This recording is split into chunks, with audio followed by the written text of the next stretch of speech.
This is Music Relish Podcast. Yeah.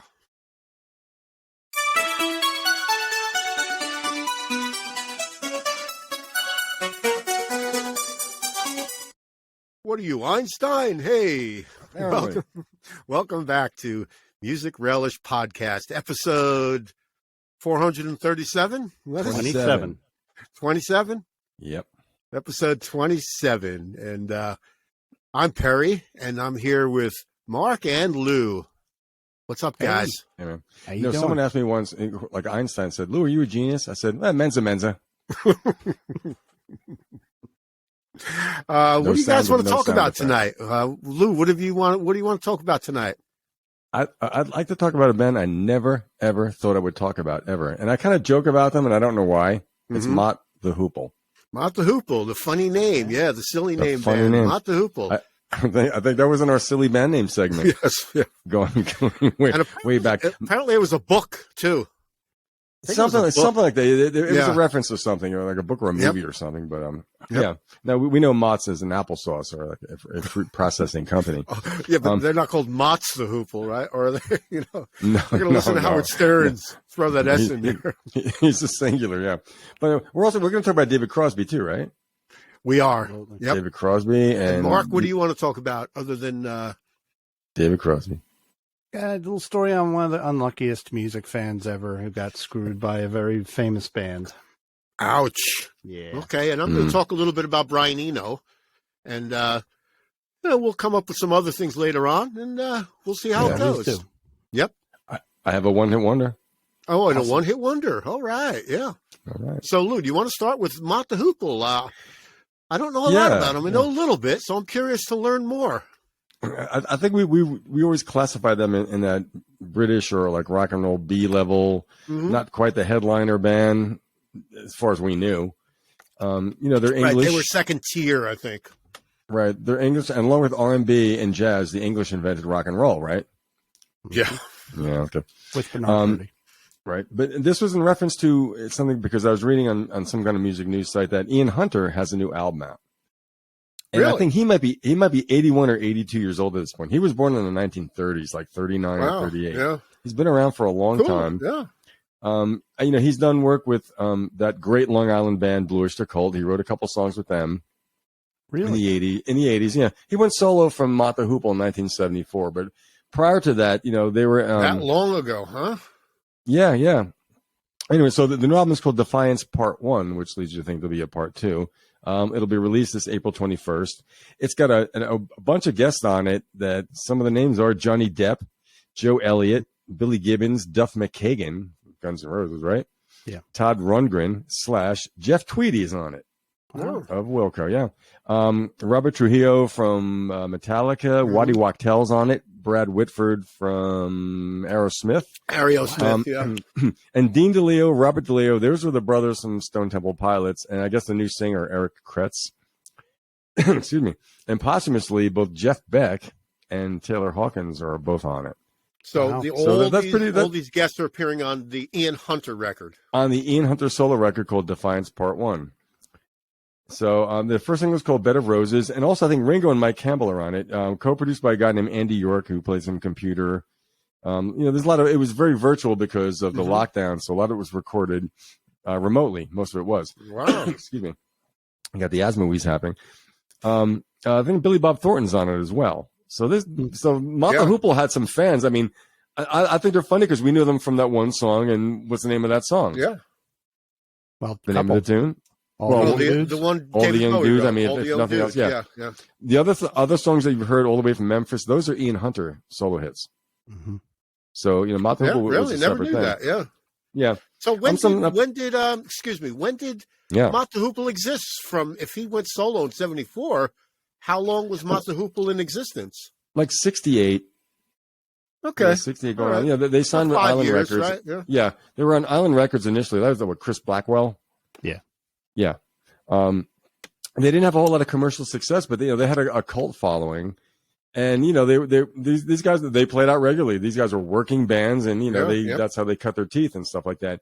But David Bowie was a fan, and he was a fan of a part of their cult following. Yeah, He offered them Suffragette City, They didn't think it was quite their sound, so they turned it down. So as we know, Bowie turned that into a big hit. Mhm. What album is that on? Do we know? Don't Is that know. on Diamond Dogs? Ziggy. Oh, okay. Suffragette City? Ziggy. Yeah. Yeah. Okay. Yeah. So that's Mick Ronson on guitar as well? Yeah. Yeah. Okay. But then he wrote a song called All the Young Dudes. And that was something I said that when they all heard it, I think he played it for the bass player guy named Pete Watts. And he heard it and he goes, he knew it was an instant hit. And he goes, Bowie just sat down on the floor with the band when he met them, sat down on the floor with the acoustic guitar, plain as day, and just played the song. And Ian Hunter said the same thing. Like, we were sitting in front of gold. And of course they would do the song. Yeah, You know, yeah. It's not about egos. They didn't write it, but David Bowie wrote it. Yeah. So he ended up producing an album of the same name with that on it. And that was their big hit. And I think it wasn't the hugest hit. But I think the influence of that song in particular, because that was part of a glam period. So the album, it was 1972. So, and Rolling Stone ranked that at number 166 on the 500 greatest rock and roll songs of all time. So, you know, I never really liked the song that much. It has a weird sound to me, like almost like Procol Harum. It's a weird feeling for me. I was never a big fan of it. I didn't dislike it, but I'm not the biggest Bowie fan either. It was overkill. I heard it too many times. Well, yeah, okay. The Rock and Roll Hall of Fame, it's on the 500 songs that shaped rock and roll. That's very important. I didn't know it was that influential. I mean, but I guess if you hear it a lot, Yeah, I prefer Mott the Hoople's version more so than the Bowie version. Yeah, well, Bowie probably did it too. It was recorded at Olympic Studios in London. So it was the number 37 on the U.S. Billboard Hot 100, number 31 in Canada. Do you know who the guys were in the band? I know two names. I know two names. There's no one named Mott. You know, right. So Ian Hunter on vocals and piano, Mick Ralphs on guitar, Mm-hmm. Pete Overend Watts on bass. He was the guy that Bowie introduced the song to. Dale Buffin Griffin on drums, and Verdon Allen on the organ on keyboards. Through the years, you know, once Ian Hunter left in '74, so other people joined. The guy named Blue Weaver. Does that name ring a bell? Keyboard player, Blue Weaver. I know Dream Weaver. No. Right, Gary Wright. Yeah. And Gary Wright was in Spooky Tooth. Yeah. Yep. Right. Tooth. Well, that ties into something here. Blue Weaver was the longtime keyboard player for the Bee Gees. Oh. Now you know the song Jive Talking? Yeah. That's not a bass. That's a funky keyboard line. The guy wrote that. It's a great line. It's a great line. Yeah. So but he was a Wonder-like. Yeah. Yep. Yeah. Very much so. Very like Superstition, right? There was a guy named Luther James Grosvenor, was a guitar player, but for legal reasons, when he played with them, he had to change his name to Ariel Bender. Perry, weren't you always mentioning Ariel Bender in relation to something? He was one of the two people that I whose names I knew. You know, Ariel Bender. It's just a funny name. Yeah. Okay. Do you know how the name came about? Well, you just told me how it came about, right? No. Well, he changed it for legal reasons. But the reason he did it was when, I guess, during Mott the Hoople's like lean years and doing a lot of touring, Mick Ralphs was very frustrated, so he was bending aerial tennis on his way down the street. So your car is parked. So he goes, he needed a name, so he goes, how about Ariel Bender? So that's how. Well, that's funny. Yeah. But now also there's some references. So since Ian Hunter left in '74, you know, they kind of laid fallow. Ian Hunter had some solo hits. One of his songs I remember, besides All the Way to Memphis. Ding ding ding ding ding ding ding ding ding ding ding ding ding ding ding. Mott the Hoople did that on one of their albums. I don't know, but yeah. No, they have more UK hits than American hits. Okay. But I didn't see where that was a US hit though. It got played a lot on AR stations. Yeah, FM radio tend to play it. Yeah. Not a hit. And so they did a 2009 reunion tour with all the original members. Mick Ralphs was there. Ian Hunter. Now in 2009, also the drummer, was it Dale Griffin? Dale Griffin. He took ill, so Martin Chambers from the Pretenders did the shows with them, and I think he might have done a tour with them. Mott the Hoople are referenced in two very well-known songs. One of them was a one-hit wonder that we did recently. It was one of my one-hit wonders. Don't know. What are they? Okay, it was the reunion song that "Life Is a Rock." Remember?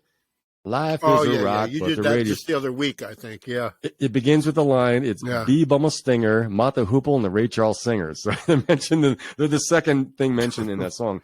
And also on REM's Man on the Moon, and I never knew this until today, it starts with Mott the Hoople and the Game of Life. Yeah, yeah, Wow. yeah, yeah. So they're Really? mentioning REM's Man on the Moon. Yeah. Yeah, yeah, yeah, yeah. So, wow. and with Ian Hunter, the fact that he goes, I'm still valid. I'm 82 years old or 81, and he made a record. There's a released single called Bed of Roses. I didn't listen to it yet, but I will. But I thought it was cool, like this kind of band that was always on the fringes of our minds or whatever. Like, Mott the Yeah, Hoople. yeah. They came up in where I used to work. They came up in backroom jokes like, "Oh, you're in a Mott the Hoople cover band, weren't you?" Or just like, when you go home and listen to your Mott the Hoople records. So who knows? Yeah, yeah. So I wonder if I left anything out about Mott the Hoople. Still out there. He's new. I mean, yeah. He's a trooper. Yeah, yeah. Yep. Yeah. Troubadour. And he's a troubadour retriever.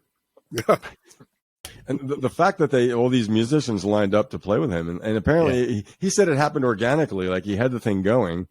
Yeah. And once all these people heard that he was doing a record, they're like, well, I want to play on it. I'll give him a track. And that's how it's done now. It's all imported into your computer. Someone who's got the brains that has to straighten all the time out, because I know I can't. Yeah, yeah. And that's how you record nowadays. So, yeah. Wow. I just hope it's not true. I hope it's not his last album, because I have Mick Ronson's last solo album, and he had a ton of guests, and that was his last solo album. Joe Elliott's all over it naturally, Well, so. we're heading in that direction. Lately. Well, I would think that maybe he's going to retire after this. Right. He strikes me as the kind of guy that'll stay on the road till he dies.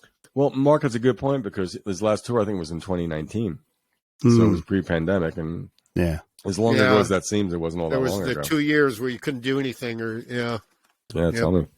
Yeah. All right, so Ian Hunter, cool. He's still out there. Yeah. He's still out there. Yeah, yeah.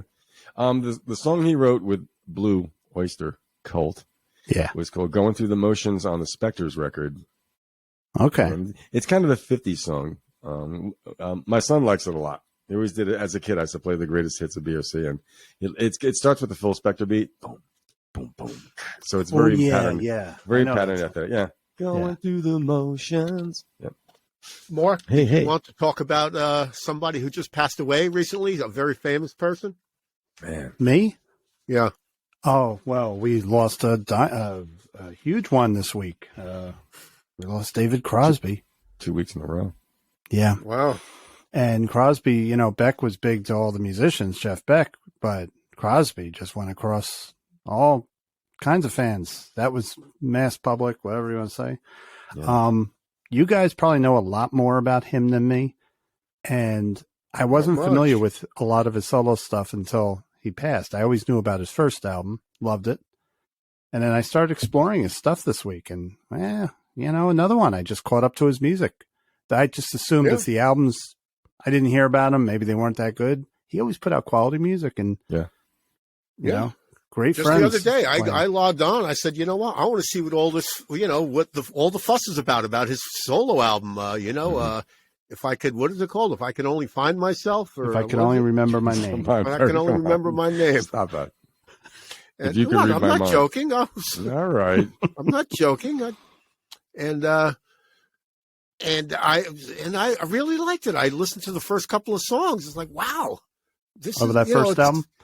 It's not when I bought it and I was recommended it. I thought it was just going to be a nice songwriter's album, like a lot of Crosby, Stills, Nash. But it's got a lot of jamming. It's got a lot of. He was in the same studio that Grateful Dead were recording. I can't remember which album. Wally Hiders. Wally Hiders. Yeah, so Grateful Dead were there recording one of their albums, and then Paul Kantner was recording that album where he first used the term Jefferson Starship. So they're all on the album. They were just coming over and playing, and even the jammy stuff is good. I mean, there's a theme there going. But the songs he actually sings on are fantastic. Yeah. A big guest list. His background was, he was a folkie, and we all know the Byrds. Yeah. So, and even though they didn't play much on their early records, he was the harmony guy. He could pick out all those harmonies, and he was that guy. they say his talent as a lead singer, especially with Crosby, Stills, and Nash. He didn't sing as many leads as say Crosby or Nash. I mean, Stills or Nash. Yeah. But he did. But to me, he was the quintessential hippie. I mean, when I think of the hippie, it's him. Yeah. It's David Crosby. Yeah. See him on stage at Woodstock. He was cranky and irritable, and But he had a really sweet voice, though. Yeah, if you listen to his voice, it's a real clean, higher tenor.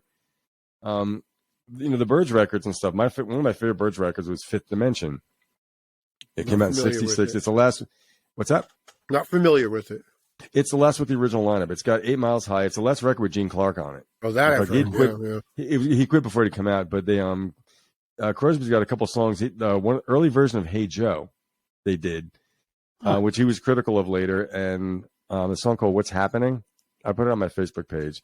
It's a great song. The drumming is great too, but it's a really great vocal. Yep. His guitar playing, it's really 2 guitars, bass, drums. That's it, and it's very clean. But he had an interesting way of phrasing. But then he left the Byrds 66 or something like that, or 67, and then didn't they form CSN in 68? Well, something like that. Interesting. After Buffalo Springfield. Yeah, I saw a documentary on him, and it was called "If I Can Only Remember My Name." The documentary. Right. And he went to Laurel Canyon, and he couldn't go on the property, so he was at a fence, and he's pointing and saying, "You see over there?" What property do you mean? Is there a certain piece of Laurel land? Canyon, the house where so right, because someone else owns it now. It's private property. Oh, okay. So he's pointing from a fence over there, and he goes, "You see that yellow light over there in the kitchen?" He goes, "Crosby, Stills, and Nash was invented in that back room over there. And, it was Joni Mitchell's house." But it's kind of sad, in a sense. It was really sad because this guy burned a lot of bridges behind him. Yeah. David Crosby burned most of the bridges behind him. He was apparently difficult. Yeah. John Fugelsang on his show did a nice little elegy to David because he actually interviewed him. Sirius had a town hall with David Crosby. And he asked him at the time, kind of like the 9th step in the 12 steps. I believe it's the 9th step is forgiveness. And he asked him point blank, have you forgiven? Because really a lot of his battles were caused by his addictions. He just wasn't a nice person, when he was strung out. So, he asked him. He didn't really answer. He says, I'm trying, I believe he said. Yeah. The other thing, Lou, I think I'm going to check out that Byrds album because John Fugelsang played a track from that album that he said this should have been a huge hit, and it was released as a single, but it bombed.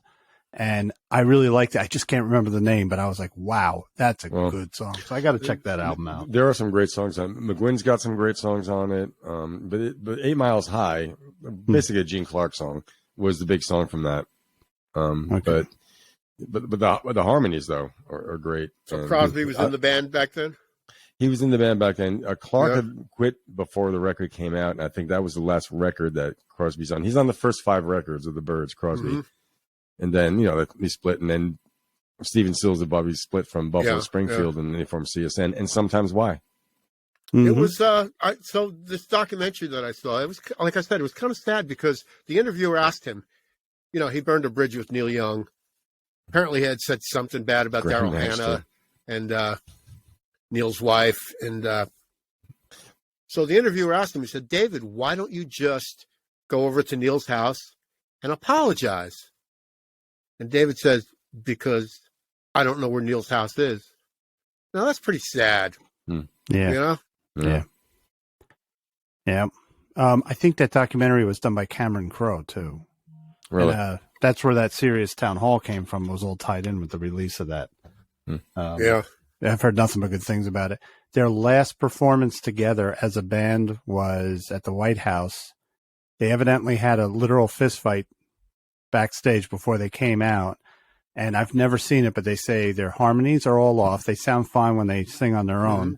But that was the last time. And they said the president was visibly, they could see it was not a good performance. It was uncomfortable. It's sad that was their last performance. They never got to reunite and do one more. There's an embarrassing video on YouTube of those three singing Silent Night, and it's bad. It's bad. That White House thing, that was when President Obama came in, and it was, I think it's like in the beginning of his term. But they evidently had a real row back, like, just, I don't know what happened. Wow. They could not be together, you know? Well, I know Graham Nash said that David tore the soul out of Crosby, Stills, and Nash. Wow. That's a big So- statement. Yeah, so there was a lot of things going on. Yep. I mean, Now- they're interviewed separately. They would never interview them together as a band, right?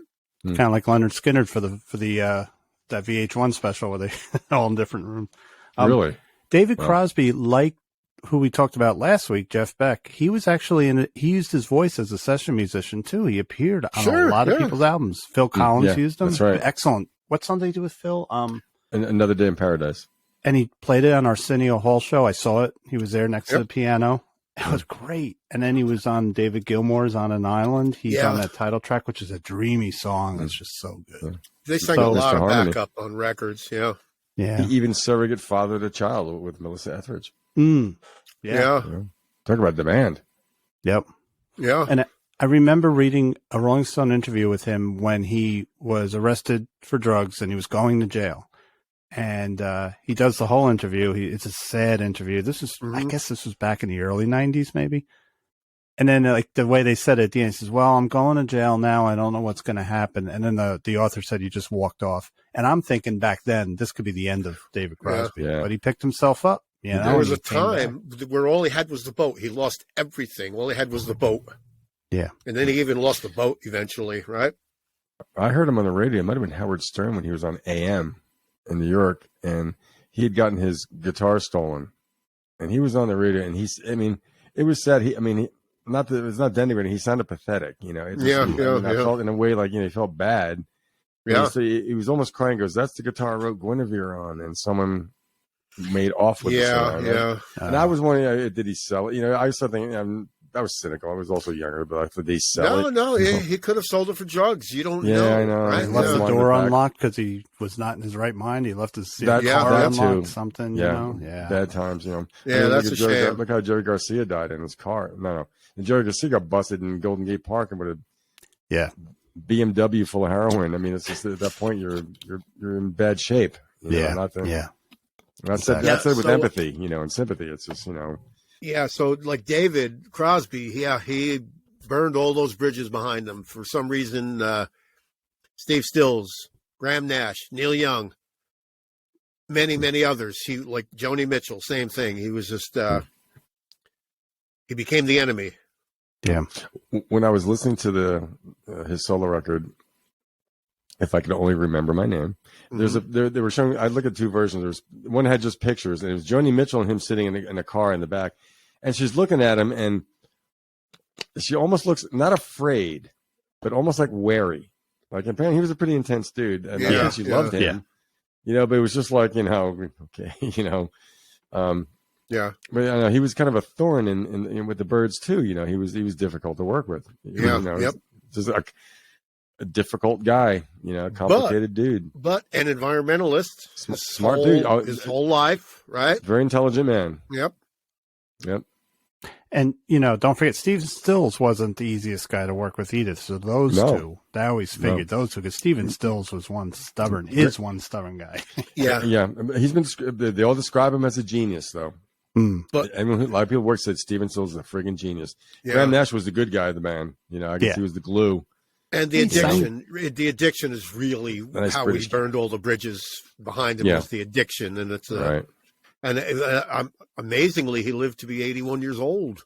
With the medical issues that he had, right? Yeah. Liver transplant, I believe. Liver transplant. Oh, sure. Hepatitis. And He had type 2 diabetes at the time of his death, but I don't know whatever. But he was not super healthy, but I was like living almost on borrowed time in a lot of ways.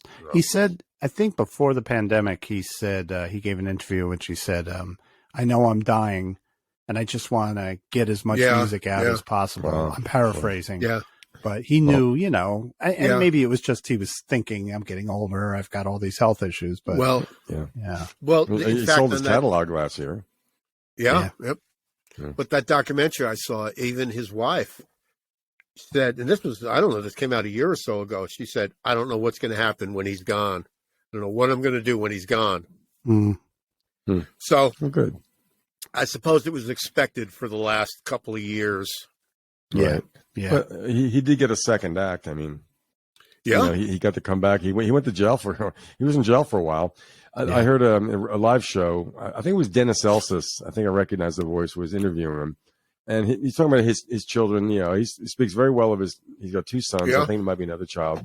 One son he found out when I guess he fathered a child with someone, and the mother put the child up for adoption. The child wanted to find out who his biological father was, to find out it's David Crosby. Wow. And I think he's a musician, so he's played with his father. His other son's a photographer. You know, his father was a cinematographer in Hollywood. Yes. Yep. Floyd. Yeah, he Crosby, was not from a poor background. Yeah.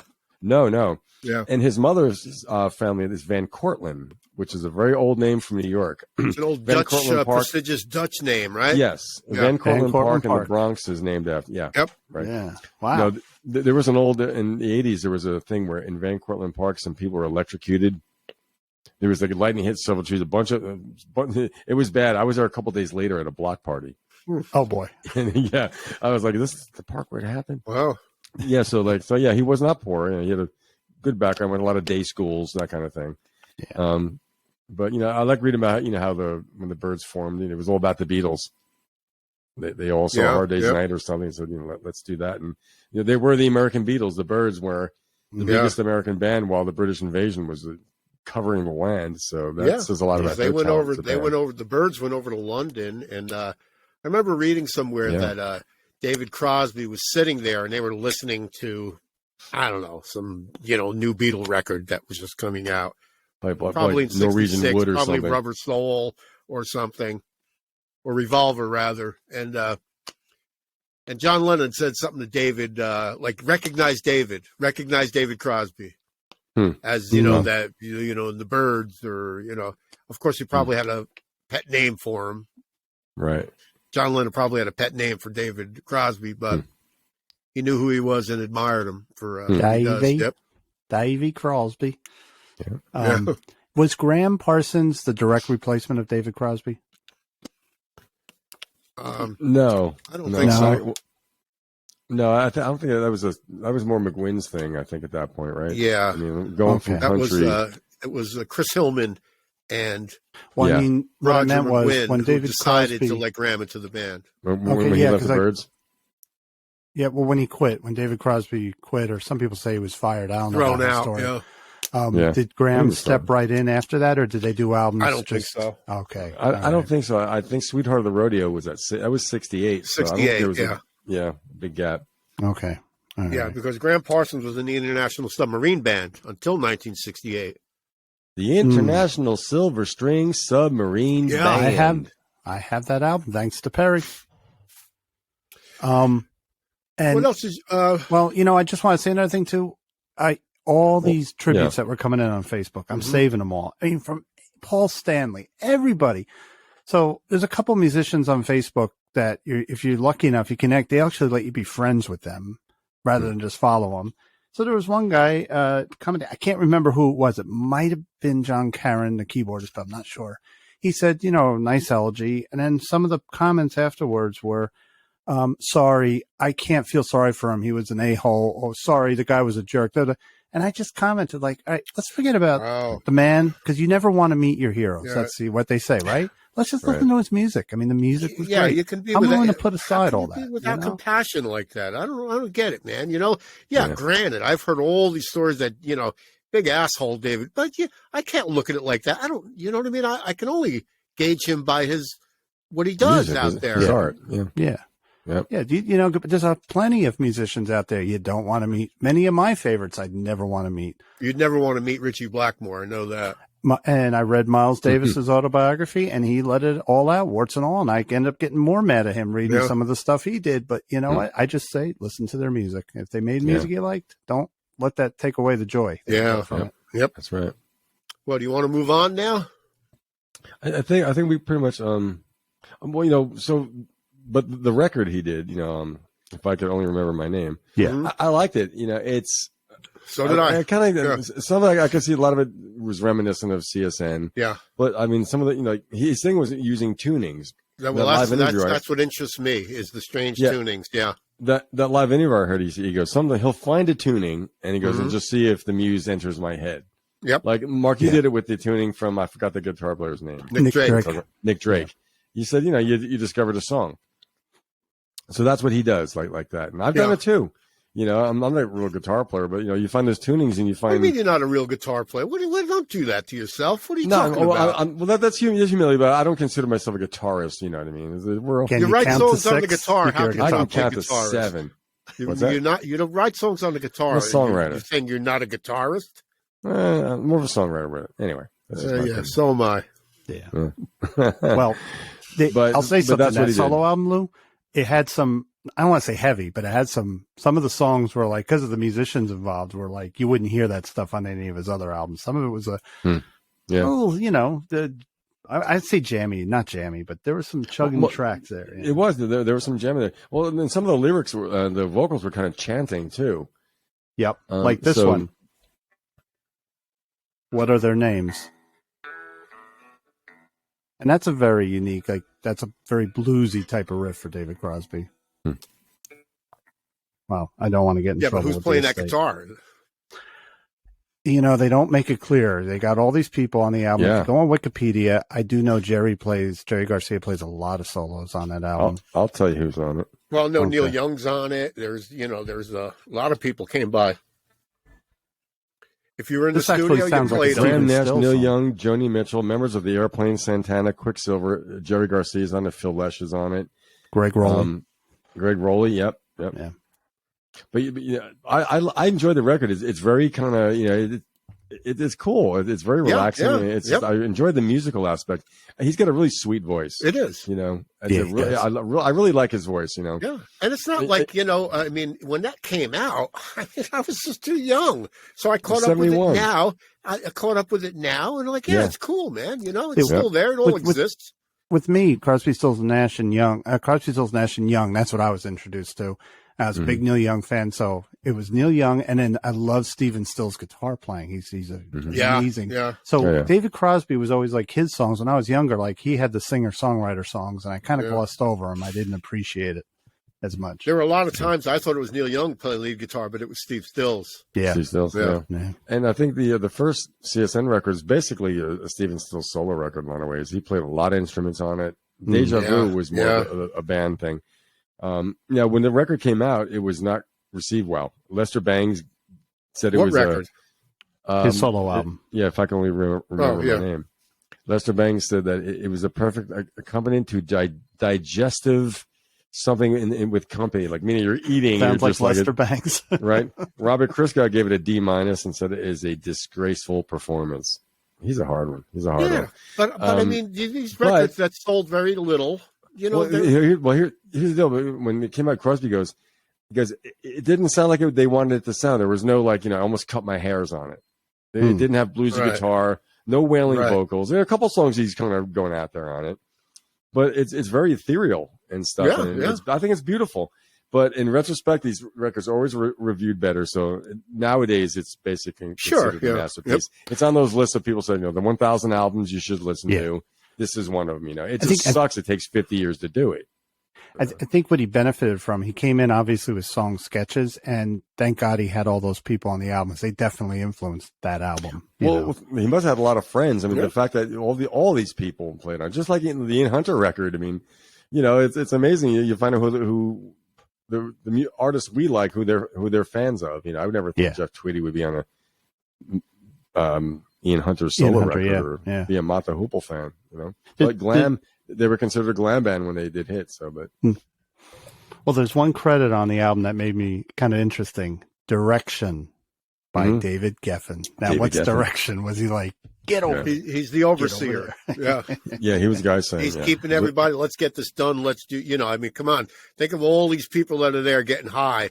Put the bong down. You could get nothing done if you don't have an overseer, right? Yeah, right. Jerry. And just like with the Eagles, where after the first record he came out, he goes, by the time they made that second record, Don Henley sang a whole lot more. Yeah, said, as great as you guys are, that's the guy that's going to get you where you're going to go. Yeah, yep. Behind the scenes is everything. I wanted to talk about Brian Eno. We're all familiar with who Brian Eno is, right? I'm a U2 fan. Yeah, he was in Roxy Music for a short time. I think from 71 to 73. very short Well, time. early. Yeah, and he played. He calls himself a non-musician. Right. So, kind of like you were just doing. I'm not a guitar. Yes, you are a guitar player. Yeah, but you know what I mean. I'm not gonna get up and play with people, like, you know, unless I know what I'm doing. But I know what you mean. No, that's complete bullshit. Anyway, so he calls himself a I'm musician. the best guitar player in Nashville. He's a composer. Yes. He's a record producer. He's a visual artist. Right. Rock and pop, electronica. He may have been the guy that dubbed it ambient music. He may have come up with that phrase after one of his. He had a record called "Ambient Music for Airports." All right. And right. I think he may have coined that. 73 that came out, or 74. It was before he joined Roxy Music, I think. No, he was in Roxy Music from like 71. He left at 73. Okay. He only did 2 records with Roxy Music. There must have been total art rock when he was in it. No, that's before it there was glam. It was glam. We were in glamorous. Yeah. Okay. Yeah, it was kind of. Does he have an instrument? Does he have a main? Like I think he's a. He played a keyboardist, synthesizer. Basically, he played a he move. He wasn't a keyboardist that played chords. Right. He made sounds, but what's just like interesting, I'm not a guitarist, he was not a keyboardist, right? Hey, you just rub the guitar on the amp and get feedback. Well, there's a picture of him when he was in Roxy Music. His stage costume. Remember the guy in Rocky Horror Picture Show with the long blonde hair and the big shoulder thing? Proud to say, never saw it. Never saw it. That's what Eno looked like. He looked like he was really wild looking. He had, the long, stringy blonde hair, and he was going bald back then, Just he looked freaky. He was really cool looking. He needs a Schmitty wig. Yeah. So he became a producer too. He produced Devo's first album. Yeah. It was called Question, Are We Not Men? Perfect. And Brian Eno produced that record. We are Devo. And it had, it had their version of Satisfaction on it, and Jocko Homo, I think, was their single. Wow. But that's a great cover of Satisfaction, though. It is really a great original cover of Satisfaction, yeah. Absolutely. And apparently, Devo, before they were called Devo, they were called something else. And a demo tape of them leaked out. It didn't leak out. I think one of their friends, might have been David Byrne, who put it out there. Bowie heard it, Iggy Pop heard it, and both wanted to produce Devo's first album. Wow. Another producer heard it and wanted to produce the album, and excuse me, and it was Brian Eno who produced the album by himself with the first. But after that, I'd like to hear Iggy's version if he'd gotten to do one. It would be interesting. Yeah, it would have been interesting. Like. Yep. Yeah. And then he produced the album by Ultravox. They were one of those Kings of the Wild Frontier or something like that. Ultravox. They were kind of one of those guys was in Ultravox. Midge Ure. One of those guys. I think was. He's a co-writer of Do We Know It's Christmas? Yes. Oh yeah. Yep. Yeah. And he produced that in 1977 with Steve Lillywhite. So he co-produced a lot of records. Mm-hmm. And of course, he produced Talking Heads, Remain in Light, 1980. Great album. Yeah. Is that which one has the black cover? Is that Remain in Light? I don't know. Because the one with the black cover is my favorite. I think it is that Eno production. It's got a lot of African sounding backing tracks on it.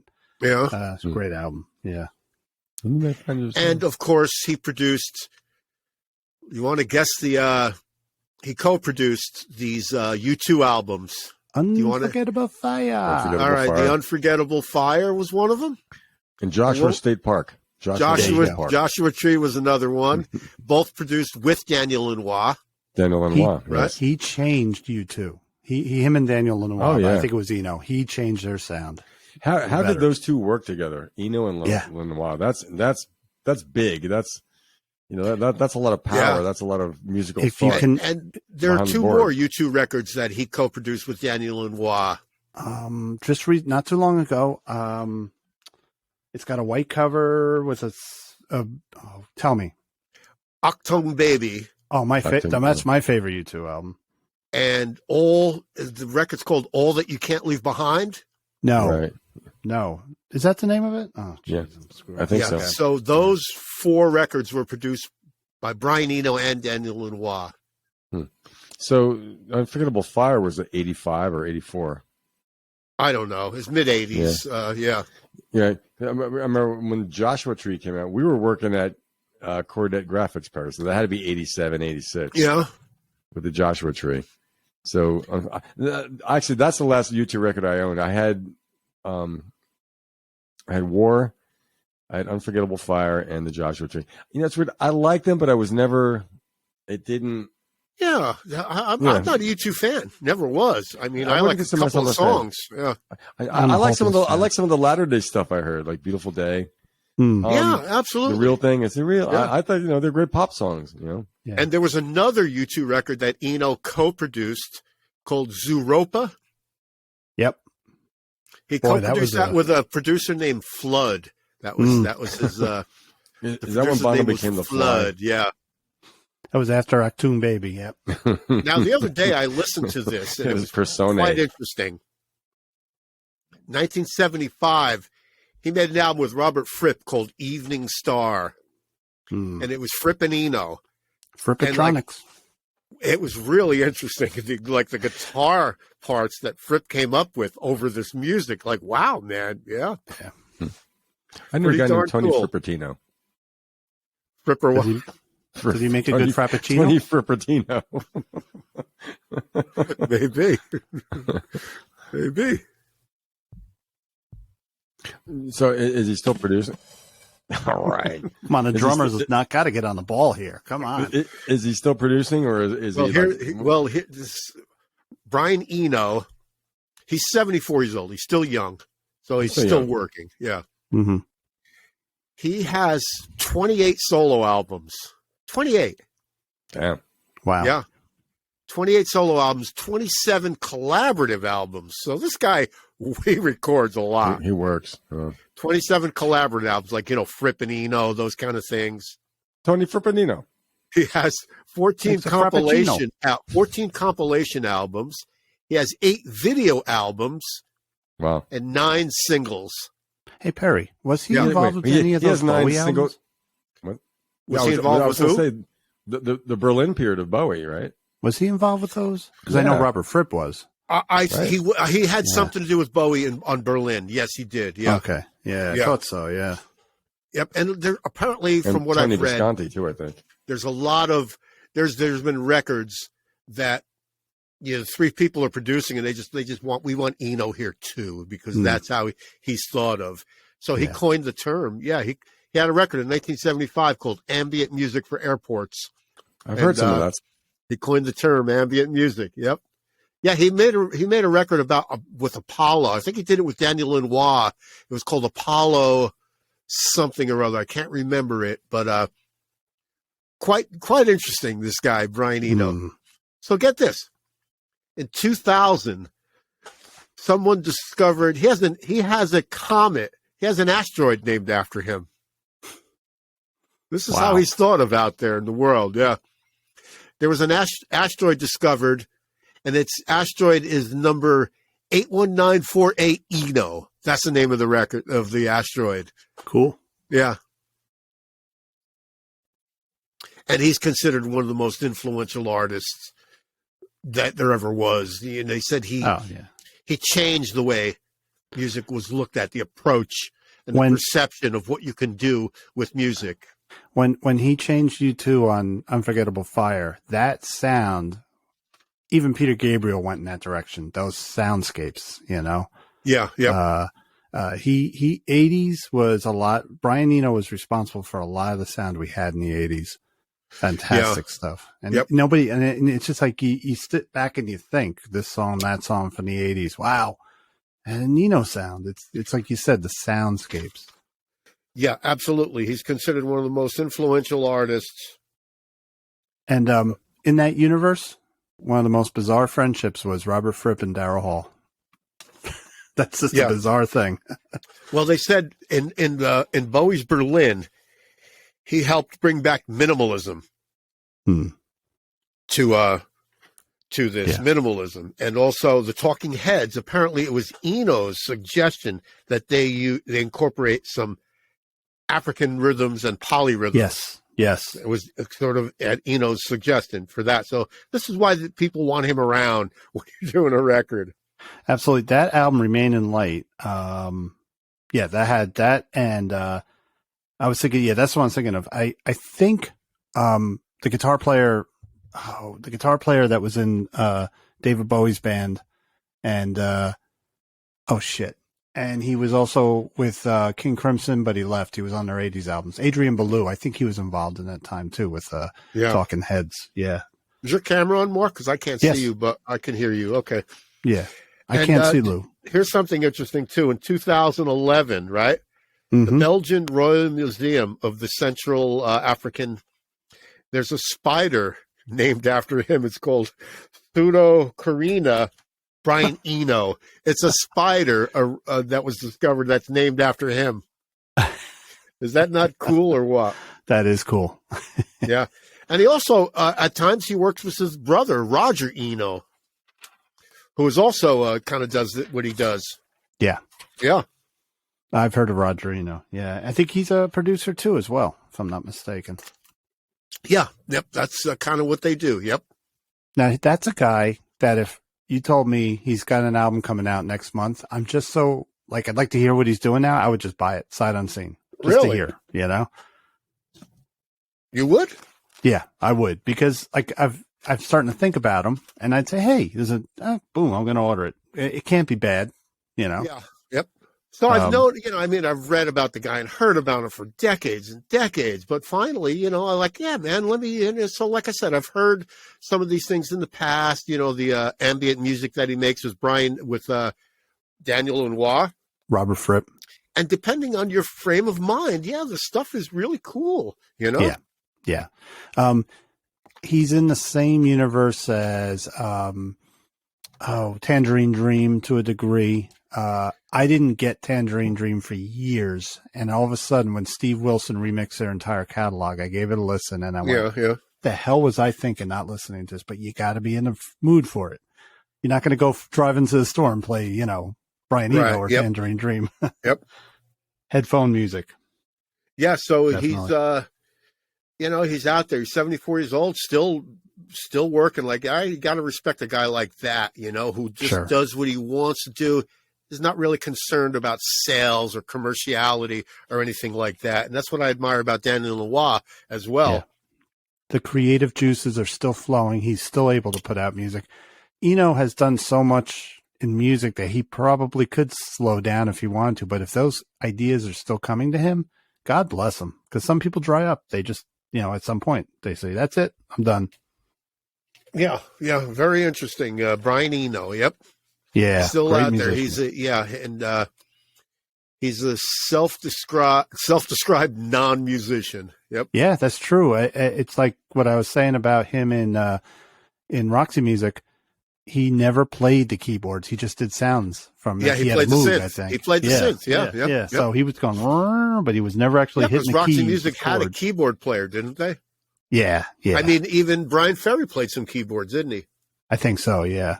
Yeah. And when I think Roxy Music, I'm thinking of their last album, Avalon, which was to me a pop masterpiece. There's plenty of keys on that album. That was a great album. So one journalist said that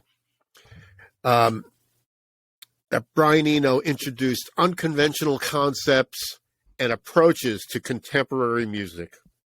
That's a good quote. Yeah. Very good. So in other words, I've even done this where where you can nobody should say I want to make this sound on the keyboard and I want to hold it for 4 minutes. Mm. And it sounds weird, but nobody can say you can't do that, Right. You can do it because I want to do it. Yeah. Yeah. Yeah. And in fact, before the whole, what was the term? Ambient music. Before that, people would tell you, you're crazy. You're just going to have one chord with notes over it for 45 minutes. But no, he introduced that, I think. Well, maybe not, but Tangerine Dream were doing it earlier, but no, his unique way. And I think he really influenced Robert Fripp. Because Fripp came up with those soundscapes. Yeah. And he was also in the right place at the right time twice, where he was with David Bowie to help with that sound. And then U2. He did 2 big points in music where bands or artists were influenced by his sound. So, yeah. Yeah, yep. Yeah, and like I said, I mean, Daniel Lanois and him, 4 or 5 records with YouTube. They made. Yep. Yeah. That was the 80s sound. I don't know if you worked with Peter Gabriel, but Peter Gabriel's his albums in the 80s had that sound too. It said that Peter Gabriel is, a admirer of Brian Eno, and does and used some of those concepts. Because I'm pretty sure Daniel Lanois was involved with Peter Gabriel, especially on Us. So yeah, or was it So?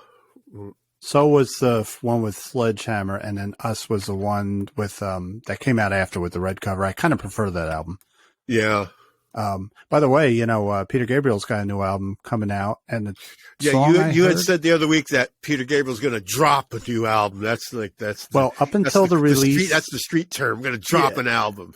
Well, what he's doing is up until it's released, he's going to drop a song on the internet. You had said that, depending on the moons or something, right? Every full moon. Yeah. So the first song I heard, I loved it. It's what we haven't heard from Peter Gabriel in years. And if you get a chance, go on try to check out I see it on his Facebook page, but he's putting pictures in the studio, and it's so organic. He got this huge room. I forget the name of his studio. Is this the one in his barn? I think so. It's got huge windows, and he's sitting there in one part of the room with a notebook. Tony Levin is over with his bass. Yep. The drummers, they're all it's just so well organized, and I love the way the guy makes an album. And if he tours, I got to see him because I've never seen him. That's a must see. Very cool. Yep. Yeah. So remember that we were talking about, what were we talking about? The movie, what was the Quentin Tarantino movie? Pulp Not Fiction. Before Pulp, the one before Pulp. Reservoir Dogs. Reservoir Dogs. Was this part of it, this little thing here?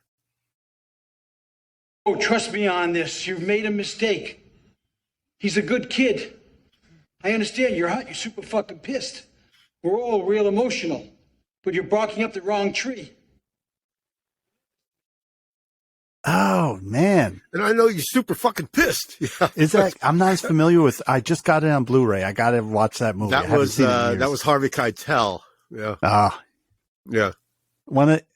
Even though everyone says he's not, yes, one of the most underrated actors ever. Never really got his due. Well, so anyway, get this. Yeah, you wanted to talk about someone, right? Well, I wanted to just mention something to you. I've complained on this show many times about dull sounding recordings, right? Yeah. And the Eagles, Long Run, and then the Who's next? And yep. I made my peace to a degree because this week I got out my CD of It's Hard from that period of the Who that many people don't like when Kenny Jones was on drums, but I like that album. Yeah. And I had to say, hey, Glyn Johns produced this. Why am I putting it down? Glyn Johns, come on. Well, I realize that if you have a good sound system, first of all, can't really tell in the car. Yep. It's not about the highs. When I listened to It's Hard, it was the total sound. He recorded it in his home studio, which really kind of surprised me that the Who didn't go into Olympic studios or whatever. They went into his home studio, which I'm sure was great. Glyn Johns is going to have a really good studio. Even though sort of state of the art, yeah, and even though I still not crazy about the drum sound, it's where Glyn Johns, and I couldn't understand. I appreciated everything he did. I love everything he's involved with, but it's helping me to understand that with Glyn Johns, whether it's Ozark Mountain Daredevils or the Who, it's the mix, the overall sound, the way when you turn it up and you hear it, it's hitting you in a certain way. All the levels are at a certain. I got it. And I'm like, someone's got a Moog synthesizer on there. You see that? Oh my goodness. The Carnival 9. So anyway, I made my peace with dull sounding Who albums. Yeah. But you said you wanted to talk about an unlucky musician or something, didn't you? Yeah. So it involves an album that was one of the biggest flops in music history. Give you a little background. Guns N' Roses spent 14 years and $13 million making Chinese Democracy. Mm-hmm. So after the core of the band left or they were fired, he had members at various times of Nine Inch Nails, The Replacements, Devo, and the Psychedelic Furs in the studio. He even had a guy named Buckethead who wore a KFC bucket on his head. Yeah, I've seen Right? pictures of Buckethead. Yeah. Just read mess, Otherwise right? known as 8-piece bucket head. Yeah.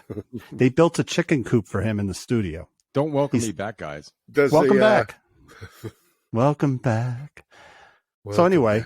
Welcome back, Lou. So, and he was in the chicken coop. He talked to the band with a puppet, a hand puppet. Anyway, so it just sounds like overdone, So when the album came out, it debuted at number 3 on the album charts, but it disappeared. So it was a flop. It's considered one of the biggest flops in music. What album is this? Chinese Democracy, the album that fans waited like 15 years for after Use Your Illusion. Okay. For Axel Von Douchebag, yeah. Now, in that time, when they were recording for 15 years, fans were going nuts. The Guns N' Roses fans are devoted, and they knew that there was tons of music, and they wanted to hear it, but Guns N' Roses kept everything under clamps. So, move up to 2019. Guy named Tom Zutant, I believe that's how you say his name. He was an A&R executive. He had signed Guns N' Roses. He had 2 storage units. And he moved out of the area, didn't pay him, forgot about him, and they were all cut off for lack of payment. 1 unit was bought by Sherry Gaines, and that contained memorabilia, recordings. She auctioned them off. She said she was able to pay her son's college tuition with what she auctioned them off for. The other unit was purchased by a guy named Robert Byrd. That was also stock full of stuff. He discovered 19 CDs that came from Village Recorders. Now, that's where Guns N' Roses were recording in 2021. So he wasn't a big Guns N' Roses guy, so he put them on eBay. They were bought by a lawyer from New York named Levi Lipton. I love that name. Levi Lipton. And he was a super fan as well. So when he sold it to Levi Lipton, another Guns N' Roses fan named Mario notified a man named Rick Dunsford. Mario. See, not everyone in this article, and I'm referencing a Rolling Stone article, many people won't give their full names. Evidently, Guns N' Roses fans in these chat rooms threaten each other. And with life. Yeah, there's a COO of a wrestling league that's one of the Guns N' Roses guys. He's involved in that story too. He's a former wrestler. So anyway, when Rick Dunsford, who was just a super fan, just loved it, he offered this Lipton guy $20,000 for the CDs. He got no response. And he kept going after him. No response, because they all knew each other in the chat rooms. Well, he found out about Robert Byrd, the original guy that bought it. So then eventually he loves the band. So he actually emailed Guns N' Roses manager, Fernando Lebais, that this material was auctioned off and that they, maybe they should be looking into trying to keep it from getting out because Guns N' Roses didn't want it out. So anyway, that the manager didn't get back to him either. So he kept producing Lipton and Byrd. Then he decided to get a little sneaky. He contacted Robert Byrd, the first guy that bought the CDs, and he lied. He said Lipton was going to release the music. And Robert Byrd got angry because he said, I didn't want him to release it. I knew he was a fan, so he got pissed off. He ended up making a deal with Dunsford for $15,000, but he said he had to come to Virginia the next day to get it. Dunsford lives in northern Mississippi. So he got in his car, drove overnight. He had been getting money from investors on the chat rooms, so he had money kind of coming in. And then he got the rest of the money from, they don't say where. They didn't specify where. He might have held up a couple 7-Elevens. I don't know. But he picked up someone named Madeline Rose, who was one of the chat room people who was kind of a troublemaker, but she put in $500. She originally promised $2,000. So they met Robert Byrd, got in his truck. He bought a thumb drive containing 124 tracks. Now, thumb drives, so remember, the CDs are still out there. Okay. So he got it. Yay. He was driving back. He stayed overnight in a hotel room. But so what he did is he sent 2 tracks from the thumb drive to his investors to prove he got stuff. One track was called Atlas Shrugged, terrible book. And another track was called Old School. Now, when he was stopped overnight in the hotel, he caught this girl, Madeline, sitting at a computer with his thumb drive. He quickly took it from her and put it under his pillow and slept. So everything's a little nefarious here, right? Put it under his pillow.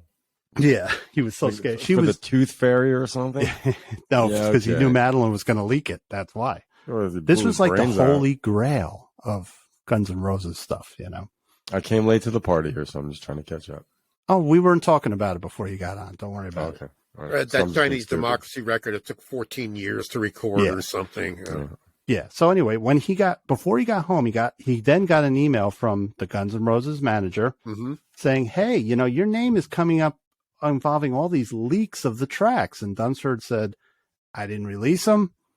Well, he did. He sent 2 songs to people, but he agreed to stop helping the leaks. So he signed a settlement with Guns N' Roses, surrendering all the copies of the music, promised not to share it, and to name all he was in contact with. In return, Guns N' Roses reimbursed him the $15,000 so he could pay back the investors, and gave him VIP tickets for 2 shows in Las Vegas. To a super fan, that's golden. He's like, yay! So, meanwhile, Dunsford, he stopped posting. Like, he stopped going in the chat room. Now, everyone knew he had these songs. Then everyone got pissed off at him because he wasn't sharing anything. So he had people threatening him. His wife was getting threats. They were posting pictures of his kids on this chat room, threatening, like, you know. This is a real great group of fans here, right? Ugly. So over the next month, though, the entire contents of the storage locker started to drop online. The Guns N' Roses blamed him. Now, you know, it was this Lipton guy or somebody, you know, somebody was screwing him, you know. Yeah. So Dumford, he went to Wichita, Kansas to see Guns N' Roses, and he was literally yanked out of line. And then their attorney informed him that he would not be permitted to enter any venue where Guns N' Roses were performing. So all of a sudden, his favorite band's saying you can't go see them anymore. He lost the VIP tickets. He's like, what the hell, you know? I kind of believe he did try to help, you know? But this is the real weird one. 4 days later, he received a letter from the lawyer representing Universal Music Group. Now it's way above Guns N' Roses. Accused him of all the leaks, commencing legal action of $150,000 per track, totaling $18 million. Dunsford had to declare bankruptcy just to avoid this. Like, all of a sudden, like, yeah, wow. Now, here's the one that really freaked him out. And this is basically the end of the story. In September 2021, they were playing in Chicago at Wrigley Field. And he said, screw this. I still want to see my favorite band. So he went to the show. He wore a hat, glasses, and a mask. And everyone else was wearing masks because it was during the pandemic. Just before the show began, Dunsford noticed LeBice, the manager, on the stage peering into the crowd. A moment later, Guns N' Roses security chief came to him in the crowd swinging, and he caught him in the eye, gave him a black eye, knocked him down, had back injuries, like assaulted him, had him kicked out of the place. This is like you went from trying to help Guns N' Roses, you were talking to the manager, to you're like public enemy number one. No one else involved with this. And there's a whole cast of characters you could track down in Rolling Stone, this whole thing. No one else got accused of anything. No one got in trouble. No one got beat up at a show. No one got banned. He's, to this day, he's like, you know, I think the lawsuit is still going from Universal, which is sad. And he's got 3 kids, you know, poor guy. So what I take away from this, now there's 2 ways to look at this. He screwed up. All right. He got unreleased music. You're not technically supposed to do that. So an artist does have every right to go after you. But what about the guy that had the storage locker? Why isn't he held responsible? You know, he didn't pay the bills on his storage locker. Is he getting sued? But what about Universal Music property? Well, that's the thing. So by the storage company. Yeah. Well, somebody said that the person, this Robert Bird, should have gotten in trouble, but no, he was just the contents. He had the contents, so he had a right to the contents. Yeah, but once he made money off the intellectual property, right? But once you leak it sued. online, I mean, you know, it's a never-ending chain, right? Yeah. So this guy, I feel bad, even though he shouldn't have done what he did, and I think he just, you know, you could lose your control. You can lose your schnizzle if you get the holy grail of your favorite band's unreleased catalog. And I think he just got ahead of himself. He shouldn't have leaked it to the people he did. Yeah. But to get beat up at a concert, shit. So this is the unluckiest guy, you said, right? I think he's the unluckiest fan, but also says, folks, don't listen to Guns N' Roses. It's not good for you. It's not good for your health. First I think the people figure that out for themselves, you know, like, after a while. The funny thing about the article is Democracy was the biggest letdown. I remember people that bought it, Yeah. like big Guns N' Roses fans, and they got it and they're like, "Oh, it's not Yeah. that good." I listened to it. And Heaven I'm Can like, Wait, or that big flop movie that they spent, right? It's like it's the Ishtar of rock and roll, Yeah. I like Ishtar. Yeah, me too. We'll I save that don't. for the movie show. Lou, do you have a one-hit wonder? I do. Since my stuff pooped its pants about 20 minutes ago, let's see if I can still cue it up. You pooped your pants? That's a My music computer- relish first. Music My relish computer, poop. no, we're getting rain, winds. It was hot and cold, so Oh. that was an internet connection. There Yeah. was no pizza. I had pizza last night. Well, you're in the Okay, mountains, so- right? I'm in the mountains. You're in the Blue Ridge I was- Mountains. I'm in the Blue Ridge Mountains. Yep, in Asheville, North Carolina. Take me home. Proper. Country roads. So this You're is in the a southern part of the west. You're in west. I live in the southern part of West Nashville, or something. I'm in the far western part of North Carolina. We're in the I'm in western Yeah. North Carolina, near Georgia, Tennessee. Anywho, You're you 12 guys are Jersey hours boys. away. I'm 12 hours away. Yeah. Yeah. But it's beautiful. It's beautiful. It is. So Absolutely. yes, it is. So this, I'm upon researching this band, I was not convinced they were a one-hit wonder. Mm-hmm. And when I heard we all know the song, I think, but I was like, well, but there was they had UK hits, but I only count as far as my version of a one-hit wonder is a US top 40, right? Okay. So I'm trying to give you a quick listen because it's easy recognizable, and if it you get it, you get it. Okay, let's see if I can do this here.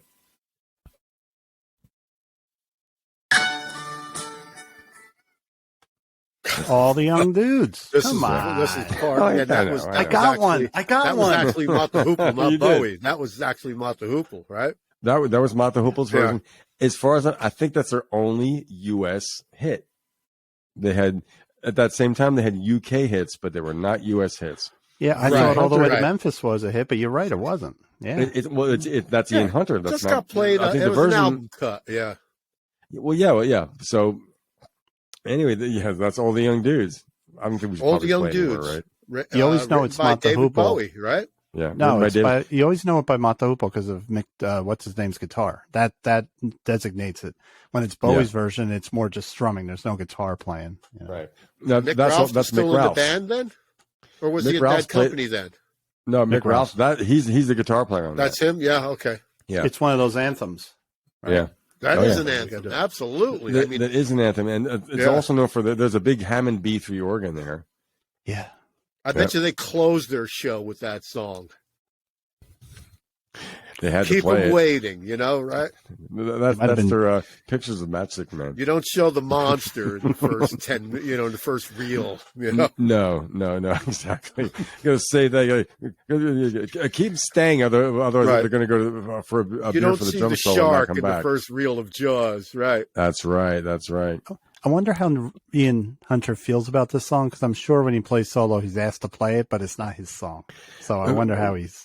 Well, it is his Well, I song, because think- that's the definitive version of the song. It is definitive, and also I think Yeah. the fact that his comment alone, and when he heard it, when Bowie Yeah. was sitting on the floor in front, he goes, "I'm in the presence of gold." I think that thing's put his children's children through college because he's Yeah. 80 something years old. Yeah. So he was a longtime resident of Long Island. Really? Hence the BOC connection, and I love saying BOC. Yeah, I know. You've I'll already never said it stop. 5 times in the last hour. I'll do it in sign. I'll do it in sign. Long Island is a weird destination. There's many British rock musicians that have moved there. Zebra came it's an from New interesting- Orleans. Where did it's they an settle? interesting place. Long Island, not New Yeah. Jersey, not Yeah. Long Does Island. Richie Blackmore live there? In his Yeah. castle? Yep, Billy Joel's from Long Island. The Good Rats from Mhm. Long Island. great music scene. Yeah, Great I went to a music scene. block party in Long Island City in like 1980. Whatever Oh my year God. was the Cars. What album had Touch and Go on it? That would have been 81, 81? I think. That's Panorama. Okay. Well, anyway, so I went to this block party, and all I heard was What's the matter, you? It's a nicer place. Shut up, you face. It was this. Is that the Marx Brothers? No, it's this Italian organ grinder. Oh, I monkey thought it was song. Chico Marx. Might as well been. That was my memory of Long Island. Not like Staten Island. What is all What was this then? that? That's That like was Whole Panorama Earth. from Cars. Oh, okay. Oh, Wow. okay. Very cool. So do you know Johnny who Billie on the Eilish spot. is? Billie Eilish I is do. really good. I like Billie She's Eilish. a very Do you important. like the- Yeah, sure. She's a very Yeah, important sure. artist. Sure, she's a she's very an artist. important artist. You got to give her that. But Billie She is. Eilish She's says talented. that she grieves. I agree.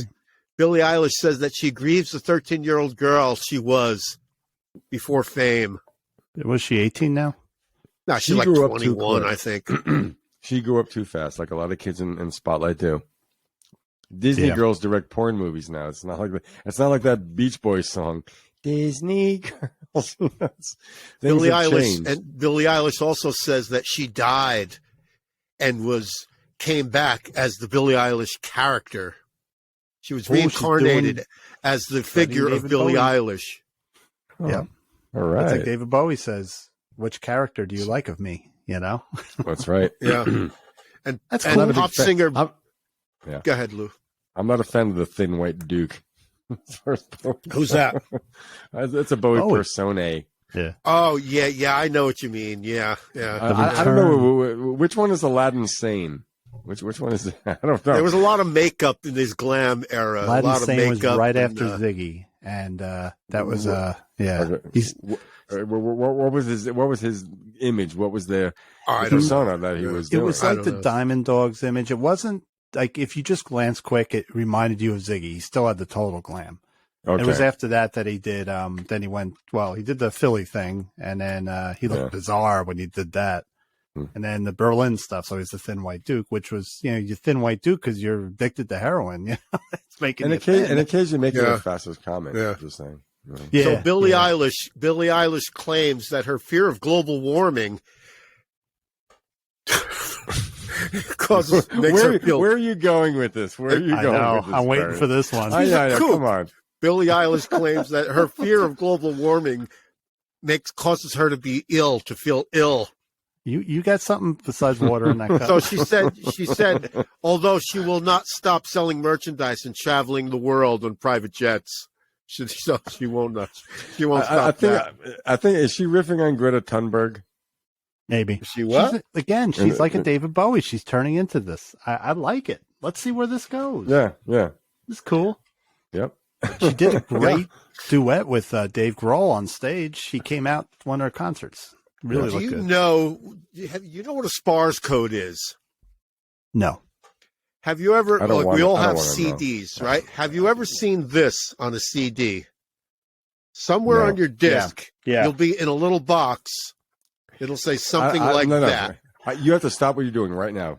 You're putting messages up there into my brain and Mark's brain, and it's not Well, going to work, Perry. I feel there's- like having no, a coffee. It's a SPARS code, and it's, All right, it's Perry.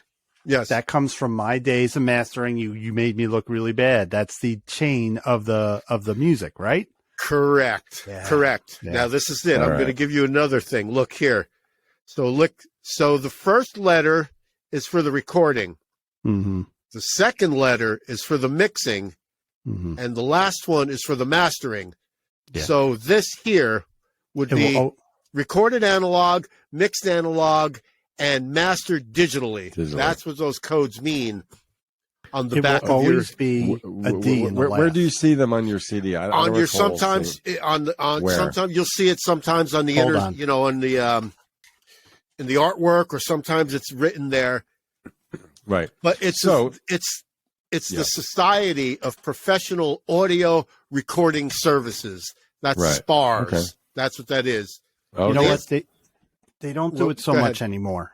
But So, if I gather correctly, what we would like is analog recording, analog mixing, and digital mastering for our own music. Apparently, from what I've read, that's the best quality stuff that you will get.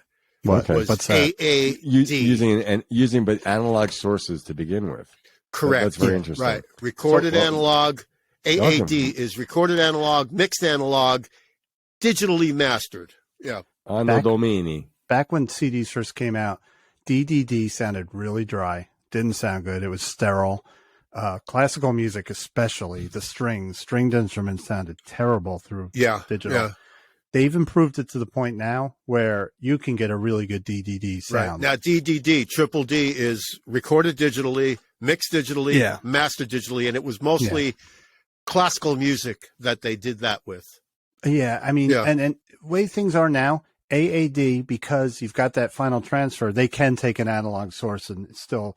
There was issues with CDs in general. Analog recordings, they weren't using the best masters. I've griped about this. Nowadays, they've smoothed it out. It doesn't matter what it's going to say. Hopefully, you'll get a good sounding CD. But yeah, back in the day, everybody wanted DDD. That's what everybody was looking for. You know, they've done comparisons on, like, say, Dark Side of the Moon. Yeah. The original CDs that were burned were this.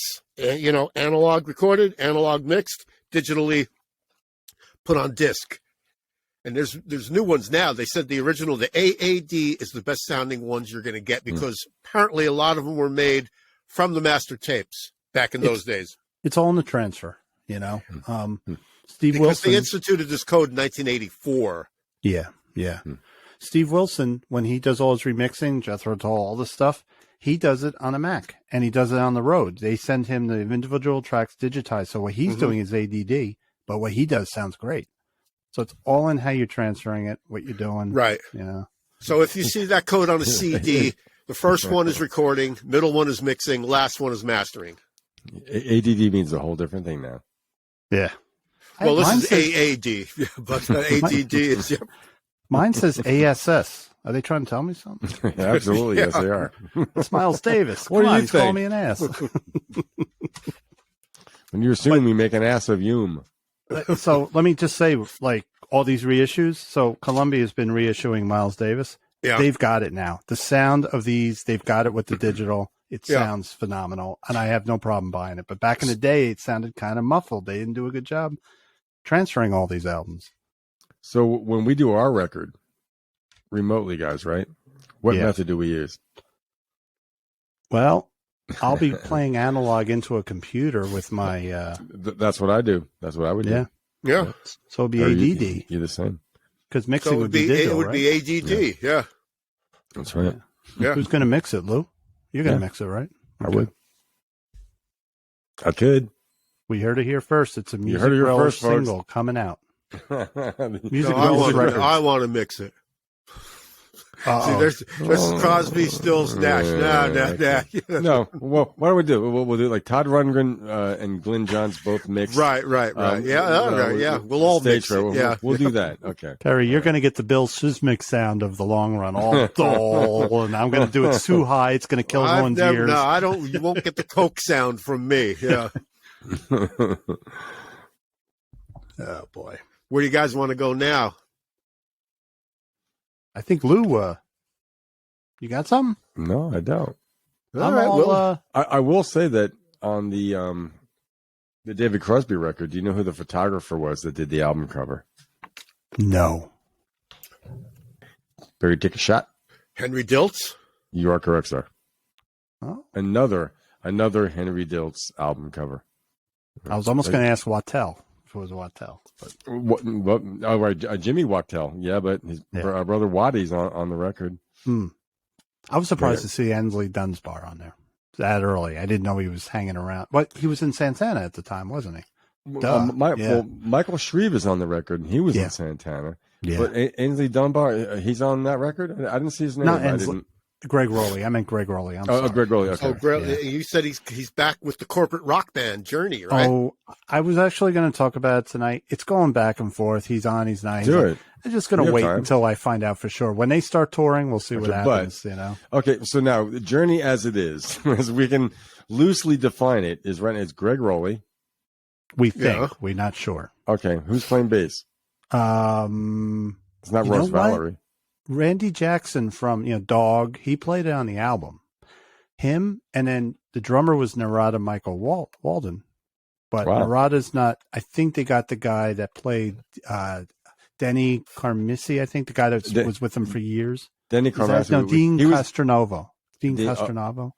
Dean Castaneda, he was in Blue Oyster Cult for a while. Really? No, he's That's number 6. So you go. what? It's true. It's a reference.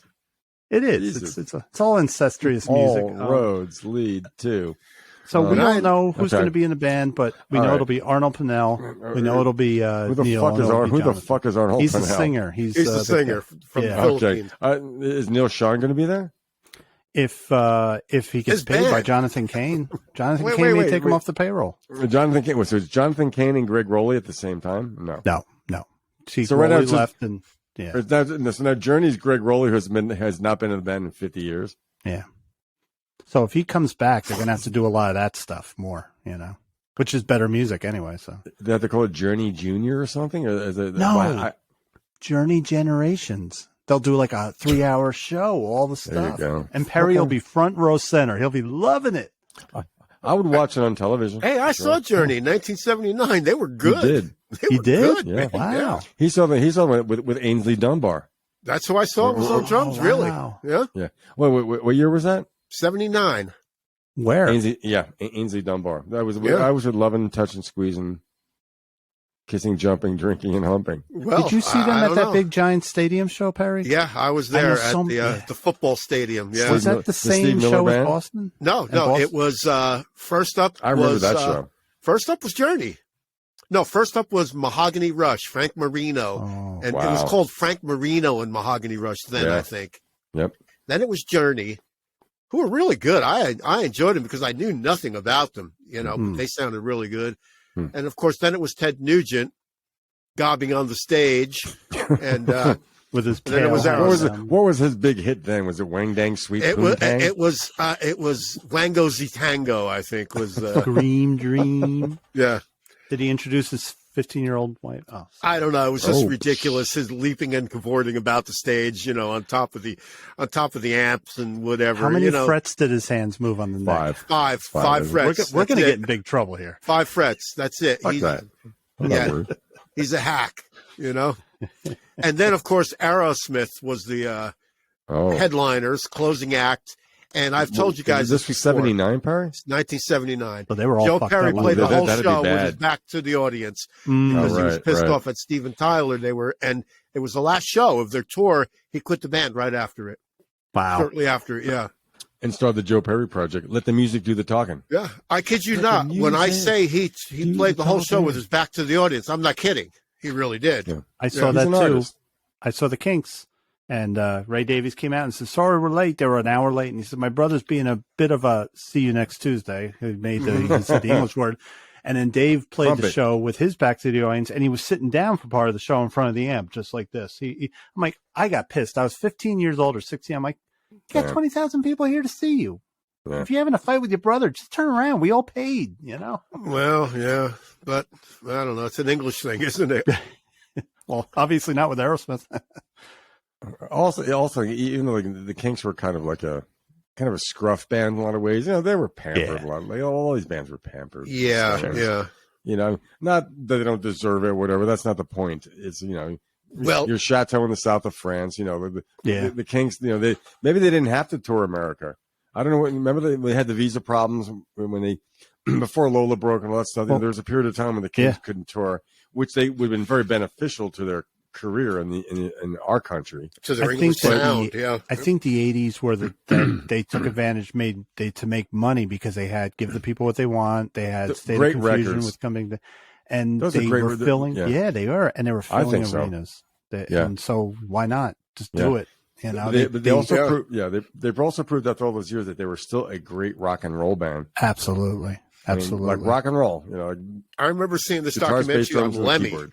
And Lemmy was saying, you guys have probably seen it, where he went to this record store in L.A. or whatever, and he was looking for all the Beatles, but Mono. he was looking for the anthology in mono, Yeah. and there was only one copy left, and the guy bought it shortly before him, and he ended up giving it to Lemmy. Wow. But Lemmy was the reason I'm saying this is Lemmy was saying that he said everybody thinks the Rolling Stones were tough guys. He's like, they were from London. He said the Beatles, they were from Liverpool. They were the scraps. They were the scrappy ones. They were really scrappy, were. Yeah. as cleaned up as the Beatles were, because they weren't clean before that. They were Teddy boys. Right, yeah. But of the Beatles, Lennon was the most posh of the Beatles. Yeah. But the Lemmy was saying He that was middle class. the Beatles were the real tough guys, and the Rolling Stones were like posing as tough guys. You know? Oh, really? Wow. Yeah. But the Rolling Stones have handled Hamburg. I read what the Beatles went through sleeping in a bathroom. Can you imagine Yeah, I don't sleeping in know. a bathroom of a bar? I've done it. No. I slept in a tub. Is that why your hair's all slept in scruffy tonight, I Luke? slept in a tub in Florida. Good, good point. That's fair, you know. Yeah, I was there. Road trip. Yeah, I was there. You know why?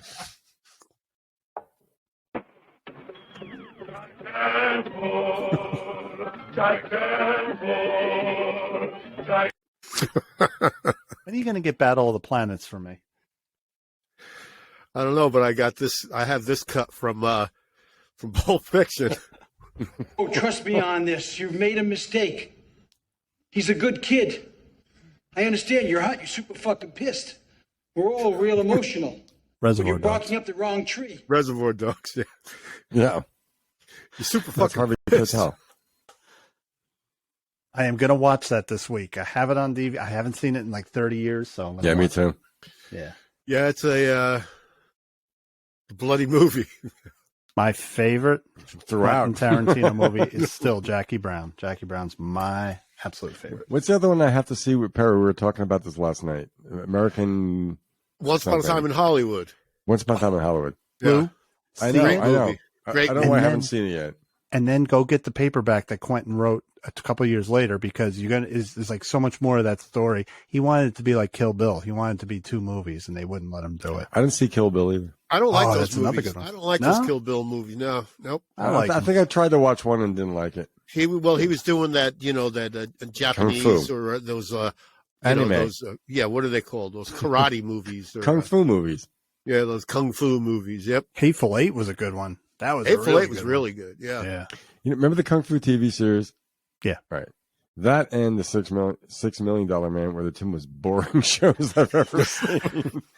Some like, shows don't age well. Well, I shows know. without action. There's Right, no action right. in either one of those shows. Like, Right. you can run 60 miles Right. an hour in slow friggin' motion. Yeah, thank you. Kane walks into a bar and Yeah. of course somebody wants to mess with him, Chinaman. So, he does his kung fu on the guy in the bar, and Yeah. wow, Right. And says something softly after that. correct. Yeah. Yeah. It says like, I kicked your ass. Because he's grasshopper. Yeah. Yeah. I was on I some whooped streaming. your white ass. I was on some streaming service and I saw Space 1999, and I remembered loving that. Oh. Right? I had the ship, Yeah, man. the ship, and I watched it. 10 minutes in, I said, "What the was I watch? It's horrible. They're all moving slow mo the whole episode. This is everyone's slow mo. Yeah, to that give it creepy throughout the doctor with the yeah, comb yeah. over and all. Well, that's what I didn't realize. Like, when we were kids, like Lost in Space, I used to like that movie, right? I love Mhm. that. When I was 6 years old or whatever, like, I didn't know, but now you see it now. It's like, it's cheese, man. It's just complete Yeah, of course. cheese. Yeah. Yeah. Here comes the flying saucer on the strings. Yeah. You guys remember Buck who's Rogers in the 21st century? You do a thing of the carrot guy, like with the Oh, moisture. moisture. The giant carrot man and Lost Mark. You carrot, remember that one? and Dr. Smith. Yeah. I think the guy that played him, Oh, the dear. guy that played the carrot man, I think he might have been the bad guy in like Journey to the Center of the Earth. Oh, that's a great movie. Dr. Really? Sackness or I think he was the bad guy in Journey to the Center of the Earth, the movie. Not the, Now that- the Brendan Fraser one. Something's biting my neck. That movie holds up. The original Journey. Yeah, That's a good I one. watched. It's on Tubi. I watched it the other night. It was like even Pat Boone is Tubi. good in it. Oh, yeah. Tubi, Does he Tubi sing? or not Tubi? Does he sing Iron Man? Tubi. I'm writing that down because I wanted to watch that again. Right. Yeah. I also like Land of the Giants. Land of the Lost. No, Land of the Giants. I didn't see that one. Early 70s. They land on some planet, Yeah. like space traveling family where they're like Ant-Man, where they're small, and the rest of the world is very, very large. How about The But- Last Dinosaur? Do you remember that one in the early 70s? Yeah. That was a good one. I have The Time vague memories Travelers? of that. Yeah. It's about time. It's about space. The Time Travelers. That's 60s. Continuum. Uh-oh. Uh-oh. Pizza time. See, where I see a P where his camera used to be, that means pizza. or pee pee or piss. Whatever. Markets for mashup. He's getting mashed. Yeah. So on the No side note, meatballs. I got a gig today. I got I might be playing a theater gig. Awesome. Yeah, at the Spiritual Center, they visiting the rotating musical director. She goes, "You want to play a gig soon? I have a CD release thing." I'm like, "Let me know." Oh wow, that's great. Yeah. That's great. fun. And then someone sees you and you get offered another gig. Well, hopefully, yeah. I like these things too because, like, I don't know if I could be in a regular band right now. It's hard. It's just this thing takes up all my time. Well, you know. No, you know what? I've been asked to join a couple bands in the last 5 years. Like, cool. you're a great guy. We like you. You can play great. Like you play great, man. Joining a no. Joining a band is like getting a dog. If you're going to get a dog and not give it the time, it's torture to the dog. If you're going to join a band and you're not ready to give them all you got, you're cheating them. So I always decline. I say no because being in a band takes a lot of time. It does, and if you do it casually, there's always an expectation somewhere. Even like I done the Tuesday night music clubs up here, where you go over someone's house. And it's fun, but at some point, like I'd like to play a song from beginning to ending. Just once or twice. As opposed to that day. So even if it's a pickup jam, the fact that you can get through a song, I jammed down at Steve's today. My friend Steve, I'm renting from. And, we hack around with little bits and pieces. We did a Herman song last week. I sang it. It was a kind of hush. We just felt it was hysterical. We almost got through the whole thing. But we did a Kinks song, Set Me Free, today. Good song. It's a great song. The Kinks, my God, we were just talking about them. But, we did it from beginning to end. So even if it's a casual jam, if you can do something and get, even just for the sake of completion, it doesn't have to be presented to the world on the stage. I think the key word is jam. Like, do you want to jam? That's a loose term, yeah. There's jam. The Perry, we jam. We played songs. We worked on songs. Correct. We wrote songs. We didn't stretch too many things out because we couldn't. Let's go. A beginning, a middle, and an end. Yeah. You didn't do a shuffle on E for like 45 minutes. Well, many times I've been to friends' houses and the guy would come down with the guitar. Bob would come down with the guitar. There's a lot of nonsense going on. Yeah. And of course he can play the Dire Straits riff, but that's it. So that's no, just the intro. Okay, where do we go from here? So in other words, that's a waste of friggin' time. Yeah, right. Just to hear you play the riff, that doesn't mean anything. It's a teaser. It's a trailer, right? For the movie that will never happen. You want to hear a funny one? And that's let's jam. Let's just go through riffs. And jam gives me the shivers because when I was like 17 years old, I think, bunch of kids that I didn't know that kind of gravitated into my circles at high school said, "Want to jam?" And I said, "Yeah." And I didn't really know them. They weren't my circle of friends. My parents were on vacation. I had the house to myself. They all came over. Mm-hmm. And these were the people when they jam, it's an E shuffle. E shuffle, dun, dun, dun, dun, dun, dun, and everyone takes a turn. I was playing. I started to get bored. I fell asleep. I woke up. They were all gone. I'm sitting there with my guitar on the couch. I'm like, I think they got the message. I don't like doing that. Yeah. Oh my God. Yep. Lou, your turn. You take the lead, Lou. Now, diatonic Lou. As someone who's told he doesn't really have much of a blues groove, it's just I wouldn't know. But that's the kind of thing. It's just there's repetition, but like jamming means that's one thing. Some people can stretch things out. Like we talked about that before. Like the Dead have a certain they do have a talent for improvisation. Dave Matthews Band can do it too. Yeah. Garcia wasn't playing simple blues. To what scales. extent? He was I doing think that's kind of like who's John Mayer. I think that's what he likes about what he does with the Dead. Is, the constant noodling. And Oh, Perry. Last time I saw Dead and Company, it was literally 3 hours of John Mayer jamming. Oh, you would have loved it. I loved it. I would have. At the same time, I do think that it can be excellent. It's true. Sure. Yeah.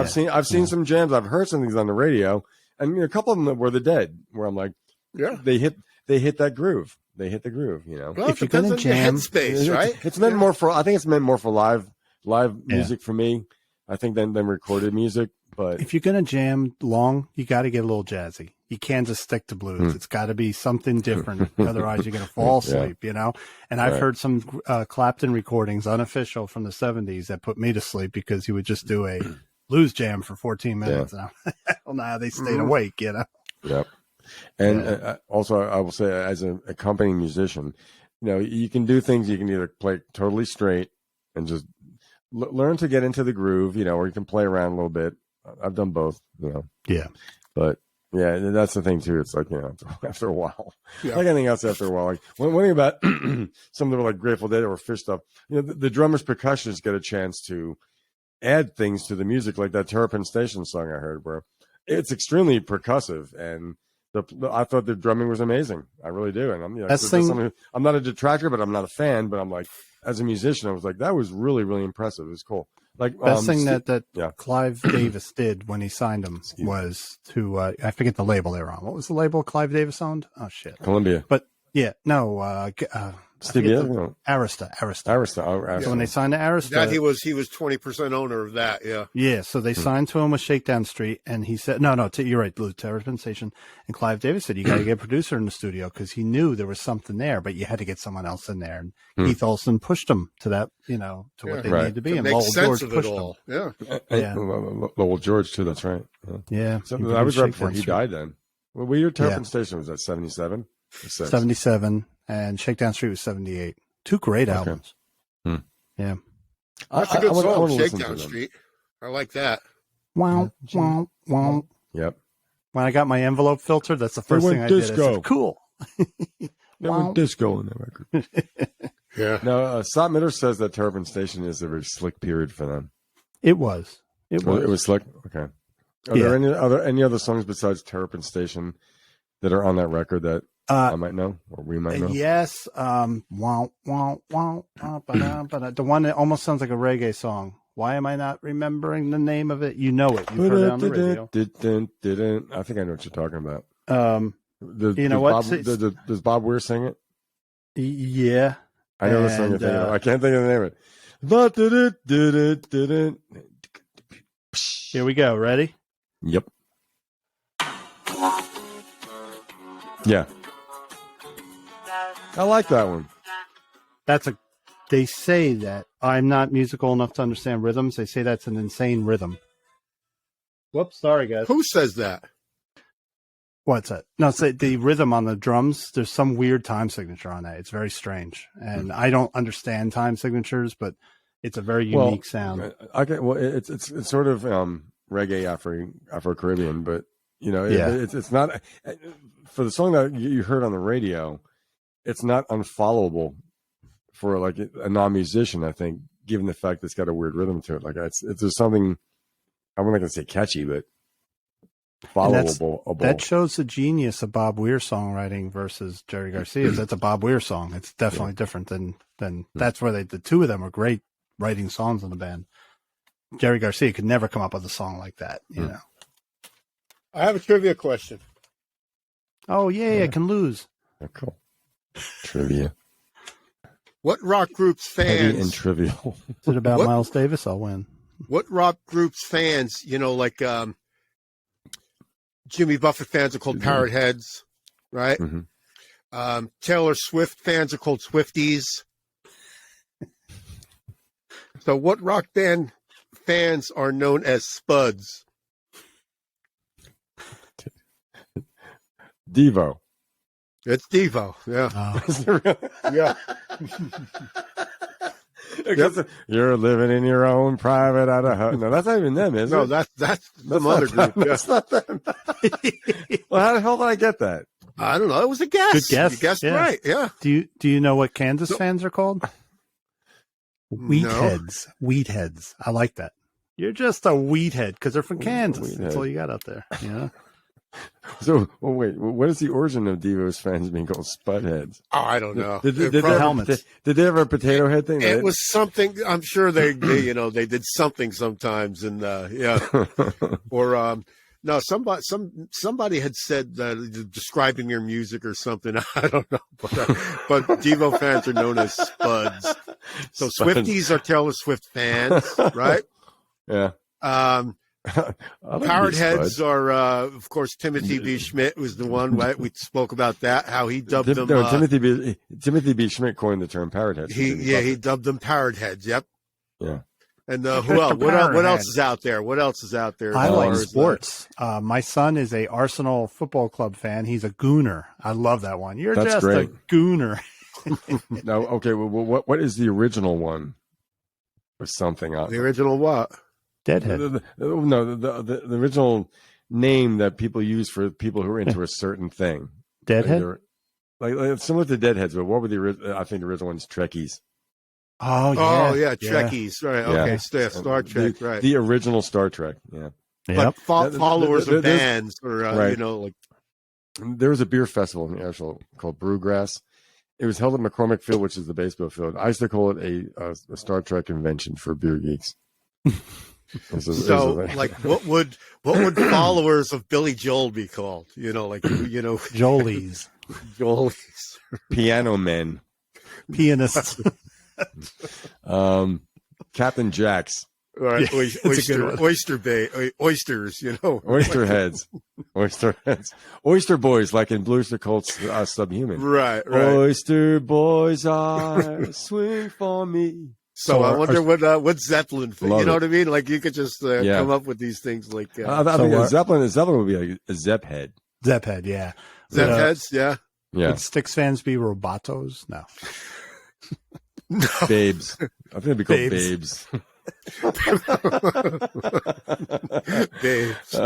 No, Styx fans. What would think? Give it a moment. Yeah, they hated moment, Roboto. right? They didn't like that album. What would Styx fan be called? What was the rock song that Tommy Shaw wrote? Renegade. The Renegade. Renegades. That's a cool name for a Right? yeah. That's yeah. Well, how about Tom Petty fans? There is a name for them.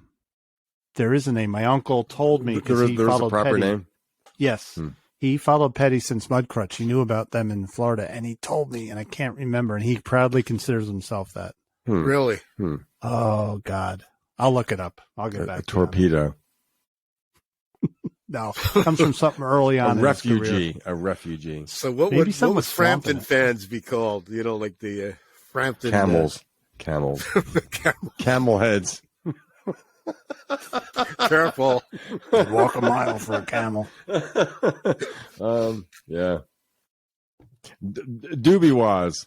Remember the song? His song Doobie Waz. Yes. Yeah, I remember. Sure. Yep. Doobie Okay, Waz, Lou. everybody. Now, what would Doobie fans of Waz. the Doobie Brothers be called? Doobies. Doobies. Okay, Lou, this one's for you. You ready? For what? What would you call Blue Oyster Cult fans? Ninjas? Club ninjas? No. No. Oyster Boys. Hey. It's probably mostly men anyway. But they're all as beautiful as a foot. Yeah. Or, man, I don't know. I don't know. But that's No. Not going it's there. opened up for a lot of comedy, though. Yeah. The cowbells. There was some discussion thing. I was going down deep about Porcupine Tree. We're all there, That's and what he someone said. said, "What do you call Porcupine Tree fans?" And someone got in nerds. Screw you. I was like in Pulp Fiction when Samuel L. Jackson and John Travolta had to dress in Quentin Tarantino's clothes. Yeah. And he goes, "What do you look like?" He says, "They look like dorks." He goes, "They're your clothes, motherfucker." I like coffee. I like my coffee good. I spend a lot of money on my coffee. I'm not My getting wife that buys one right. shit. I know my my wife coffee buys tastes shit. That's why I buy it. That's some damn gourmet shit. No, I just like I'm Harvey happy with Keitel. some freeze dried Taster's Choice. And Harvey And then goes, "Okay, boys." Mr. Wolf. Yeah. Lots of cream and lots of sugar. That's right. Yeah, Harvey's like, "All right, guys, I want you to start. Good coffee. I want you to start cleaning the car, and I want." That's what was it? But pretty pleased with the cherry on top. Now clean the fucking car. Just because you are a character doesn't mean you have character. Yeah. Oh man, Who is the actress that he's there? Sweeney is her last name. I don't know. She's from SNL. She's an SNL alumni. Julia Sweeney. Julia Sweeney. Yeah. Right? What wasn't Yep. she Pat? She was Pat. Pat. They actually made a movie. It's Pat. It's Pat. Yes, she was. Pat. Never Well, told her. that was a pretty edgy character. Yeah. Relish Television. Relish Music- Vision. Music Relish Television. Here we go. Hated it. Now, where's that from? I feel smarter right now. Hey, there's Einstein. Who's Bob looking at Einstein was Super Dave, and Albert Brooks' real name is Albert Einstein. That's Really? right. That's right. Is that true? And Yeah. you can't get enough of that sugar crisp. Sugar crisp. Can't get enough of that sugar Stop crisp. peddling sugar to kids. He's not wearing Bingo. pants. Notice he's not wearing pants. There's his little teddy bear crotch. Well, it's gender neutral. Kind of like when you took the clothes off a Ken doll, you know? We're all action figures now, aren't we? Of course, I didn't say clothes off Ken dolls. Come on. I am happily married. We strayed from music about an hour ago, didn't we? Yeah, we did. So Quite all right. This I is think Mark has you have to reveal some records, don't you? Mark? Yeah, we were giving people a taste of I'd like the to see it. Patreon Or you after want show to, party that we will be doing, So. Or do you want to Sorry? give us a record to listen to? Okay, I'm going to give you a record to listen to. How about And a I'll little have- bit of both? A little, Yeah. because I lost some time. I lost some All right, time so to listen, get abducted by listen. aliens. In honor of Jeff Beck, I've been wanting to throw this guys on you guys, and I'm hesitating to because it's kind of a deep listen. But it's Jeff Are you Beck's saying greatest. we're shallow? No, We're no, not- no, we're no. capable of I deep am. listening? It's All right. no, Excuse no. us. It's Jeff Beck's greatest guest session as a session musician. I'm recommending "Amused to Death" by Roger Waters. Don't say Jesus, Perry. Jesus.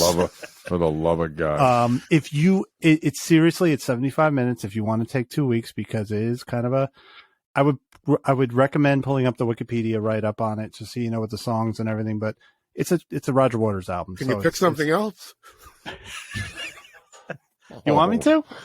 No, I'm joking. I'm kidding Wait, with Lou's you. going to be the moderator. We're going to let Lou moderate this one. I got to do this one. There is. Love and Spoonful. Summer in Now, the City. Lou, that's Adam Hart Mother. Didn't Pink Floyd have a song called Cows? Was that on Pigs. Obscured by Clouds? It was taking off animals. Obscured by Cows? Sure. Anyway, so that's my favorite Roger Waters album. It was between that or December. So December. What is it called now? It's called "Amused to Death" by Amused to Roger Death. Waters. 75 minutes of music. And I highly right. advise, That's cool. if you can, headphones, if you want to give it a listen, because when I bought it for a friend of mine, he said it was the ultimate album to have. Well, at the time, Guinness is what we drank. Just sit back with a Guinness and listen. But Jeff Beck's playing on that, in my opinion, is better than most of his solo albums. So he really mixed good. He would have been good in Pink Floyd. And that was probably Roger Waters' peak artistically as a solo artist. Okay, cool. Only took him 10 years to record it. So I like it. I like the idea. okay, ready. Album reveal. Don't have a full 10 this week because still haven't gotten over to my daughters, but let's keep it a little short. And we're at about 3 hours now, right? 1 hour, 47 minutes. Oh, really? Okay. Okay. And you see this movie? Roadie? I can't see the whole thing. Roadie with Meatball was in it. Yeah, Meatball. Meatball. In fact, yeah. Meat sauce. Meatball played Travis W. Redfish. Cool name.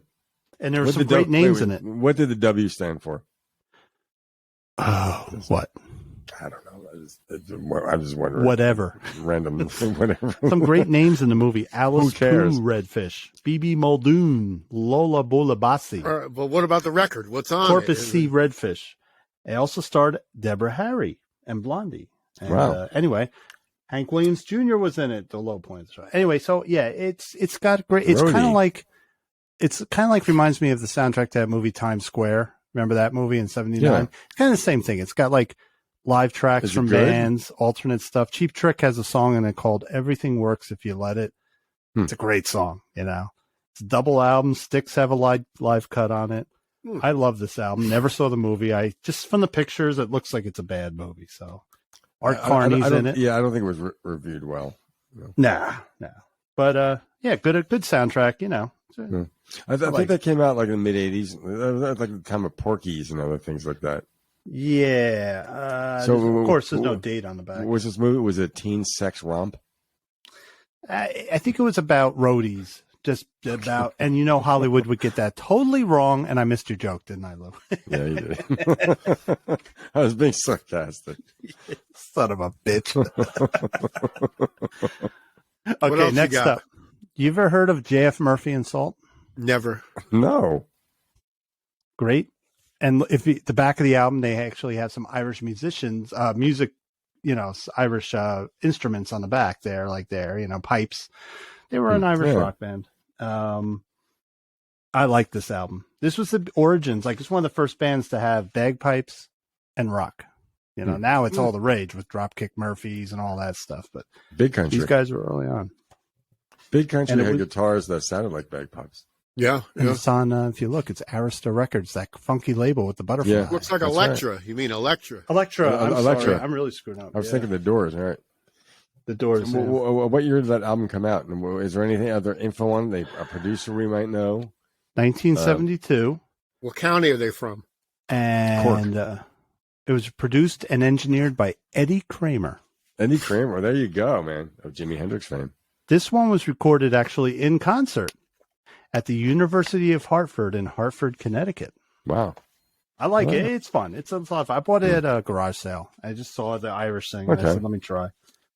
Good stuff. Just real quick, anyone of note in the band? No. Although you guys would probably know everyone that was in the band. Oh yeah, he played on a Pat Boone album. Oh yeah, yeah. Give two names. Give two names. Let's see. Let's test it. Seamus O'Feemy. No. Well, J.P. Murphy. Galley Hooks McGee. What about Peony Shathoots? Where's he? So, he plays the bagpipes. No.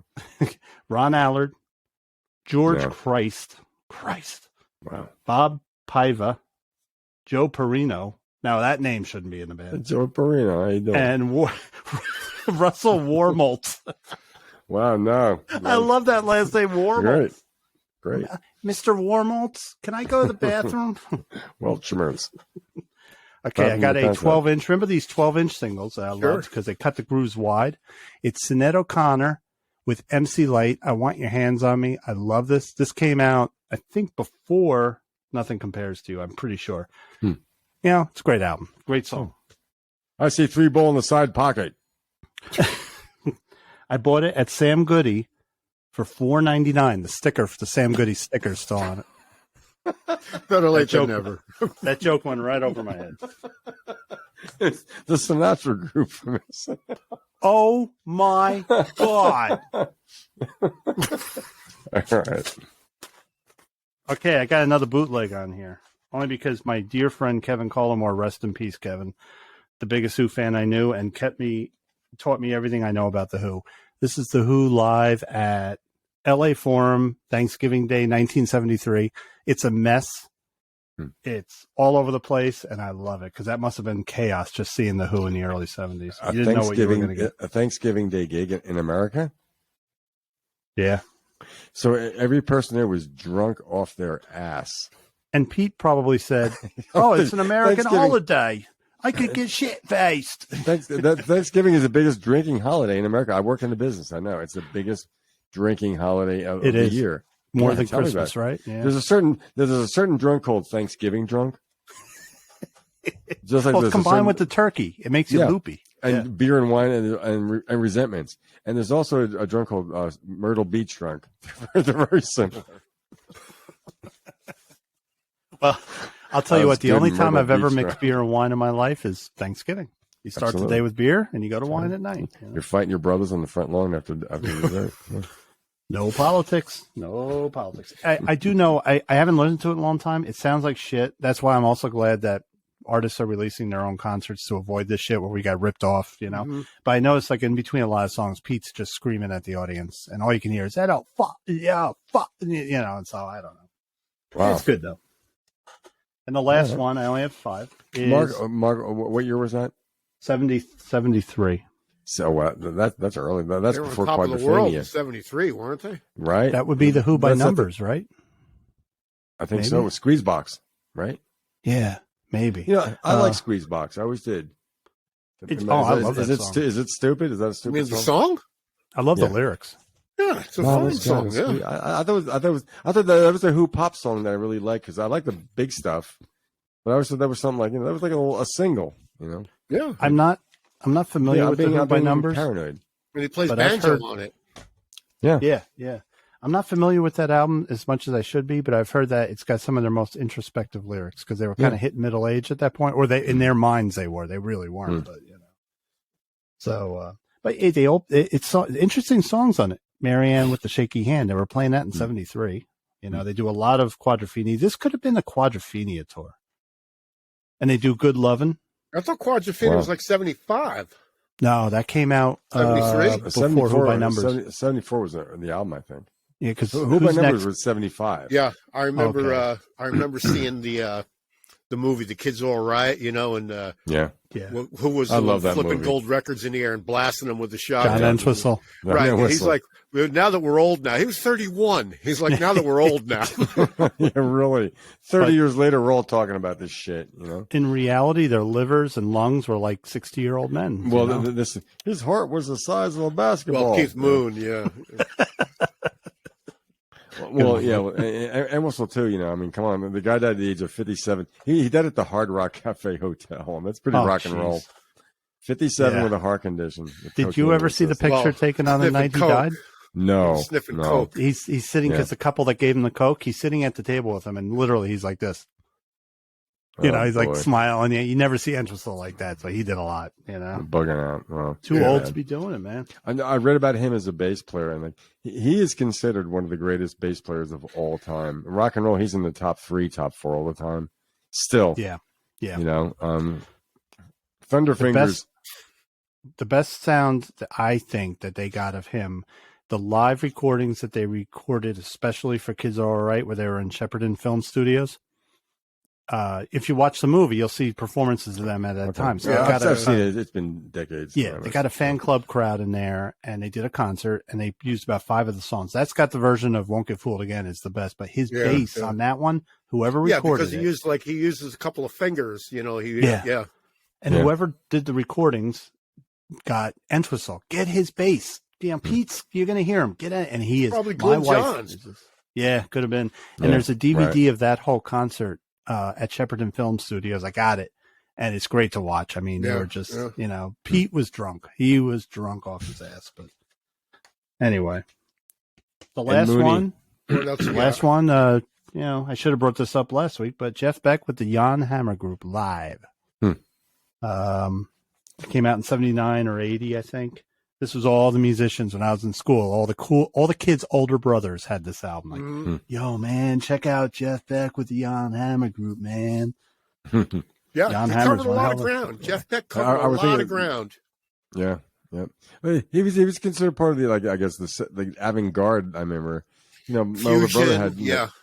It was fusion. It wasn't mainstream. You heard Freeway Jam on the radio, right, things like that. But I think Narada Michael Walden might have played on some of those Jeff Beck records. Or at least he was on his first album and second. He was okay. Yeah. So now he's the current drummer for Journey, we think. Well, no, he did the album. He's not doing the tour because they got the drummer that was with him, who is a better choice because he can sing like Steve Perry as well. So Arnold can take a break and he can sing. He's great. He's a great drummer too. Singing drummer too. That's Oh, you would hear him. You would not know. You would think it was Steve Perry up on stage. He's got a fantastic voice. Yeah. Cool. But just think about it. In '79, Eric Clapton was playing Just One Night, which is a great album, but he's not pushing any boundaries. Jimmy Page was doing Into the Outdoor, great album, but it was Page doing what he does. And Jeff Beck was doing Fusion. That's what makes me the favorite. Like, I like him the best out of the Holy Trinity. Yeah, he's the best, Yeah, he is. That almost like a screw you, I'm going to do what I want, and I'm not going to settle for the same thing, So, and like you said, he kept a lot of ways out of the spotlight. I don't remember too many Jeff Beck incendiary quotes or anything where he had to take his foot out of his mouth on someone else he's been compared to, No. He was all about the music and so he steered clear of the Led Zeppelin thing, with the groupies and whatever, and I mean, what was that Led Zeppelin movie? Song Remains the Same. How self-indulgent is that thing? Oh, I love that movie. I love it. So Self-indulgence rules. But I'm saying it's self-indulgent. It's funny. I've never seen the whole thing. It's hard to watch if you're tired. Don't watch it because you'll fall asleep. Is it boring? No, but it's long-winded, like Dazed and Confused. That's my favorite version. Yeah. It's I've 26 seen minutes clips long. of the songs. Yeah. Yeah, that's a great version, but it's long. And if you're feeling a little tired, even when I was young, I would watch it. And if I was tired, I'd fall asleep because it takes a long I mean, time. there's segments where Peter Grant was a gangster. You know, they were I love playing it, little, yeah. they were doing little skits. You know, Yep. Oh, really? Okay. Yeah. Wow. and not unlike, I mean, when the Beatles did the Magical Mystery Tour, right? Yeah. Yeah. Paul went to Nice to sit on a mountaintop and get filmed. So Full on the hill. that's self-indulgent too. Yeah, you know, it sure Full on is. the hill, right? Yep. Yep. I So, liked, yeah, why That whole not, movie you was know? self-indulgent. Apparently, that was just Paul trying to be whimsical and off the cuff, and it did not work. Yeah. Yeah, I think Apparently it the was best pretty thing much about the ad-libbed, movie, too. Yeah, the best thing about the movie is Lennon. I think Yeah. as far as even like the sequences they did with the Busby Berkeley musical sequences. yeah, I thought that Lennon's he had a very good rhythm for dancing. I noticed, yeah. but I thought he just came across, it was something as off the cuff as it was. He seemed the most comfortable and the How best about at it. on the mystery bus? You know, like with Lennon with the little kid with the balloons. Have a guess. Yeah. Have a guess. I've never watched the whole movie. Never. Oh, it's I been tried to get through it. I have. It's been hard. so long. Yeah. Yeah. Yeah. Well, I used to watch locally in the tri-state area after the New Year's countdown. I don't know, you guys remember Channel 9 would always show Yellow Submarine. I would watch that all the way through because being young, I liked the cartoon, Yeah. But I've never seen that all the way through. wasn't Nowhere, their man. voice? It wasn't their voices though. It was voiceover people. Yes. That's Imitating right. Beatle voices. Yeah. I've heard I the learned Beatles that were- years later. I was like, oh my God, really? Looks kind of Monty No, Python-esque though, with the Yeah. Terry Sure. Gilliam sort of animation, doesn't it? Yes, Mhm. yes, it Yeah. is. Yep. Yeah, And Hard Day's Night is up there with one of the best rock and roll movies of all time. absolutely. Oh yeah, yeah. And I was trying to find Help on any of my streaming channels. I'm gonna have to rent it and buy it because I would like to see Help again. Here's it- the it- problem. The problem with the so- Beatles movies is you're And it was pretty in much color. limited. It's like Disney. You got to buy them. And like the Blu-ray of Help is like $40. And I love Help, but $40, like they're getting top Yeah. dollar for the stuff, No. I have a Hard Day's Night on DVD. People paying So- top dollar for this in New York. You know? Oh my God. They're playing a top dollar. Oh my God, who the hell cares? Sounds like an old boss I had. Please don't play that anymore. Well, it's almost CPI time and to sign Hillsdale. off, don't you guys think? Like it's time to kick this pig in the pants. What do you think? You guys are my Time to Sunday put- night time to put this therapy. limping dog down, or what? You guys are my Sunday night therapy. I appreciate it. I love this time we spend together. Me too. Now, is that good bullshit or what? No, seriously. I think what do we have? 2 hours? Is that what we're doing now? 2 hours. That's 2:01. where we're at. Why don't we leave it at that and not go 2.5 because we could do it. Yeah. Yakety yak yak yak. Yeah, let me see if I can find the closing theme here. Wait, no. Where can While where can we be seen? What's Well, streaming? Lou, We can I'll tell we you can what, be we can be- heard on Spotify, right? Anchor, Apple Podcasts, Yep. Google Podcasts, Yep. Podchaser, Pocket Casts, Overcast, YouTube, and Facebook. And as a reminder, I do put full videos or songs on Facebook for the show, so you can do a He little does. homework and hear Yeah. what we talk about. If the guy that runs that isn't lazy and forgets. Right. And anybody who searches anything, you just type in Music Relish Podcast on your search and it'll take you to one of those places. Look, You you're know? already listening to us. Yep. Stick with what you got. Just click like and subscribe, please. And we're really not on Plastercast. I was just saying that last week. That was just a joke. Damn. Jesus. Not happening. And there was I saw Eddie Kramer with Bubbles. On, Eddie Kramer with Eddie Bubbles? Kramer was on Trailer Park. It wasn't. It was the thing with. Was he Canadian? No, I don't know, he's but he English. was with Bubbles, and he was with a guy who like plays every lick by Led Zeppelin, rather Jimi Hendrix. So he knows Billy all Strings. the licks. He knows all the Hendrix licks, and so Eddie Kramer was manipulating the pedals of Bubbles to make it sound like Hendrix. So Eddie Kramer was the guy who came up with these sounds for Jimmy on the guitar. That's great.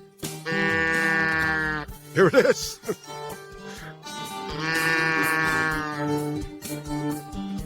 Hot time summer in the city.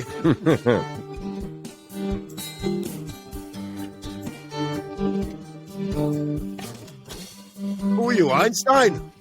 Okay, you can put up Einstein. I'm putting up my guy Miles. Where's the camera? Oh, here's a camera. There you go. Miles. It's our influences. Okay. Einstein and Miles. The Sugar Bear.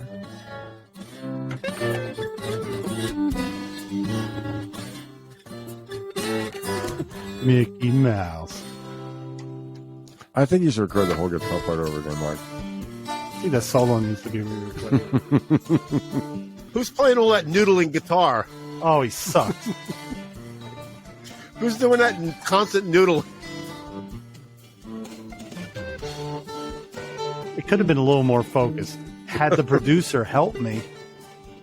Oh, we got naked dolls? Oh, no. No. Anyone listening is like, what the hell's going on? Do, do, do, do, do, do.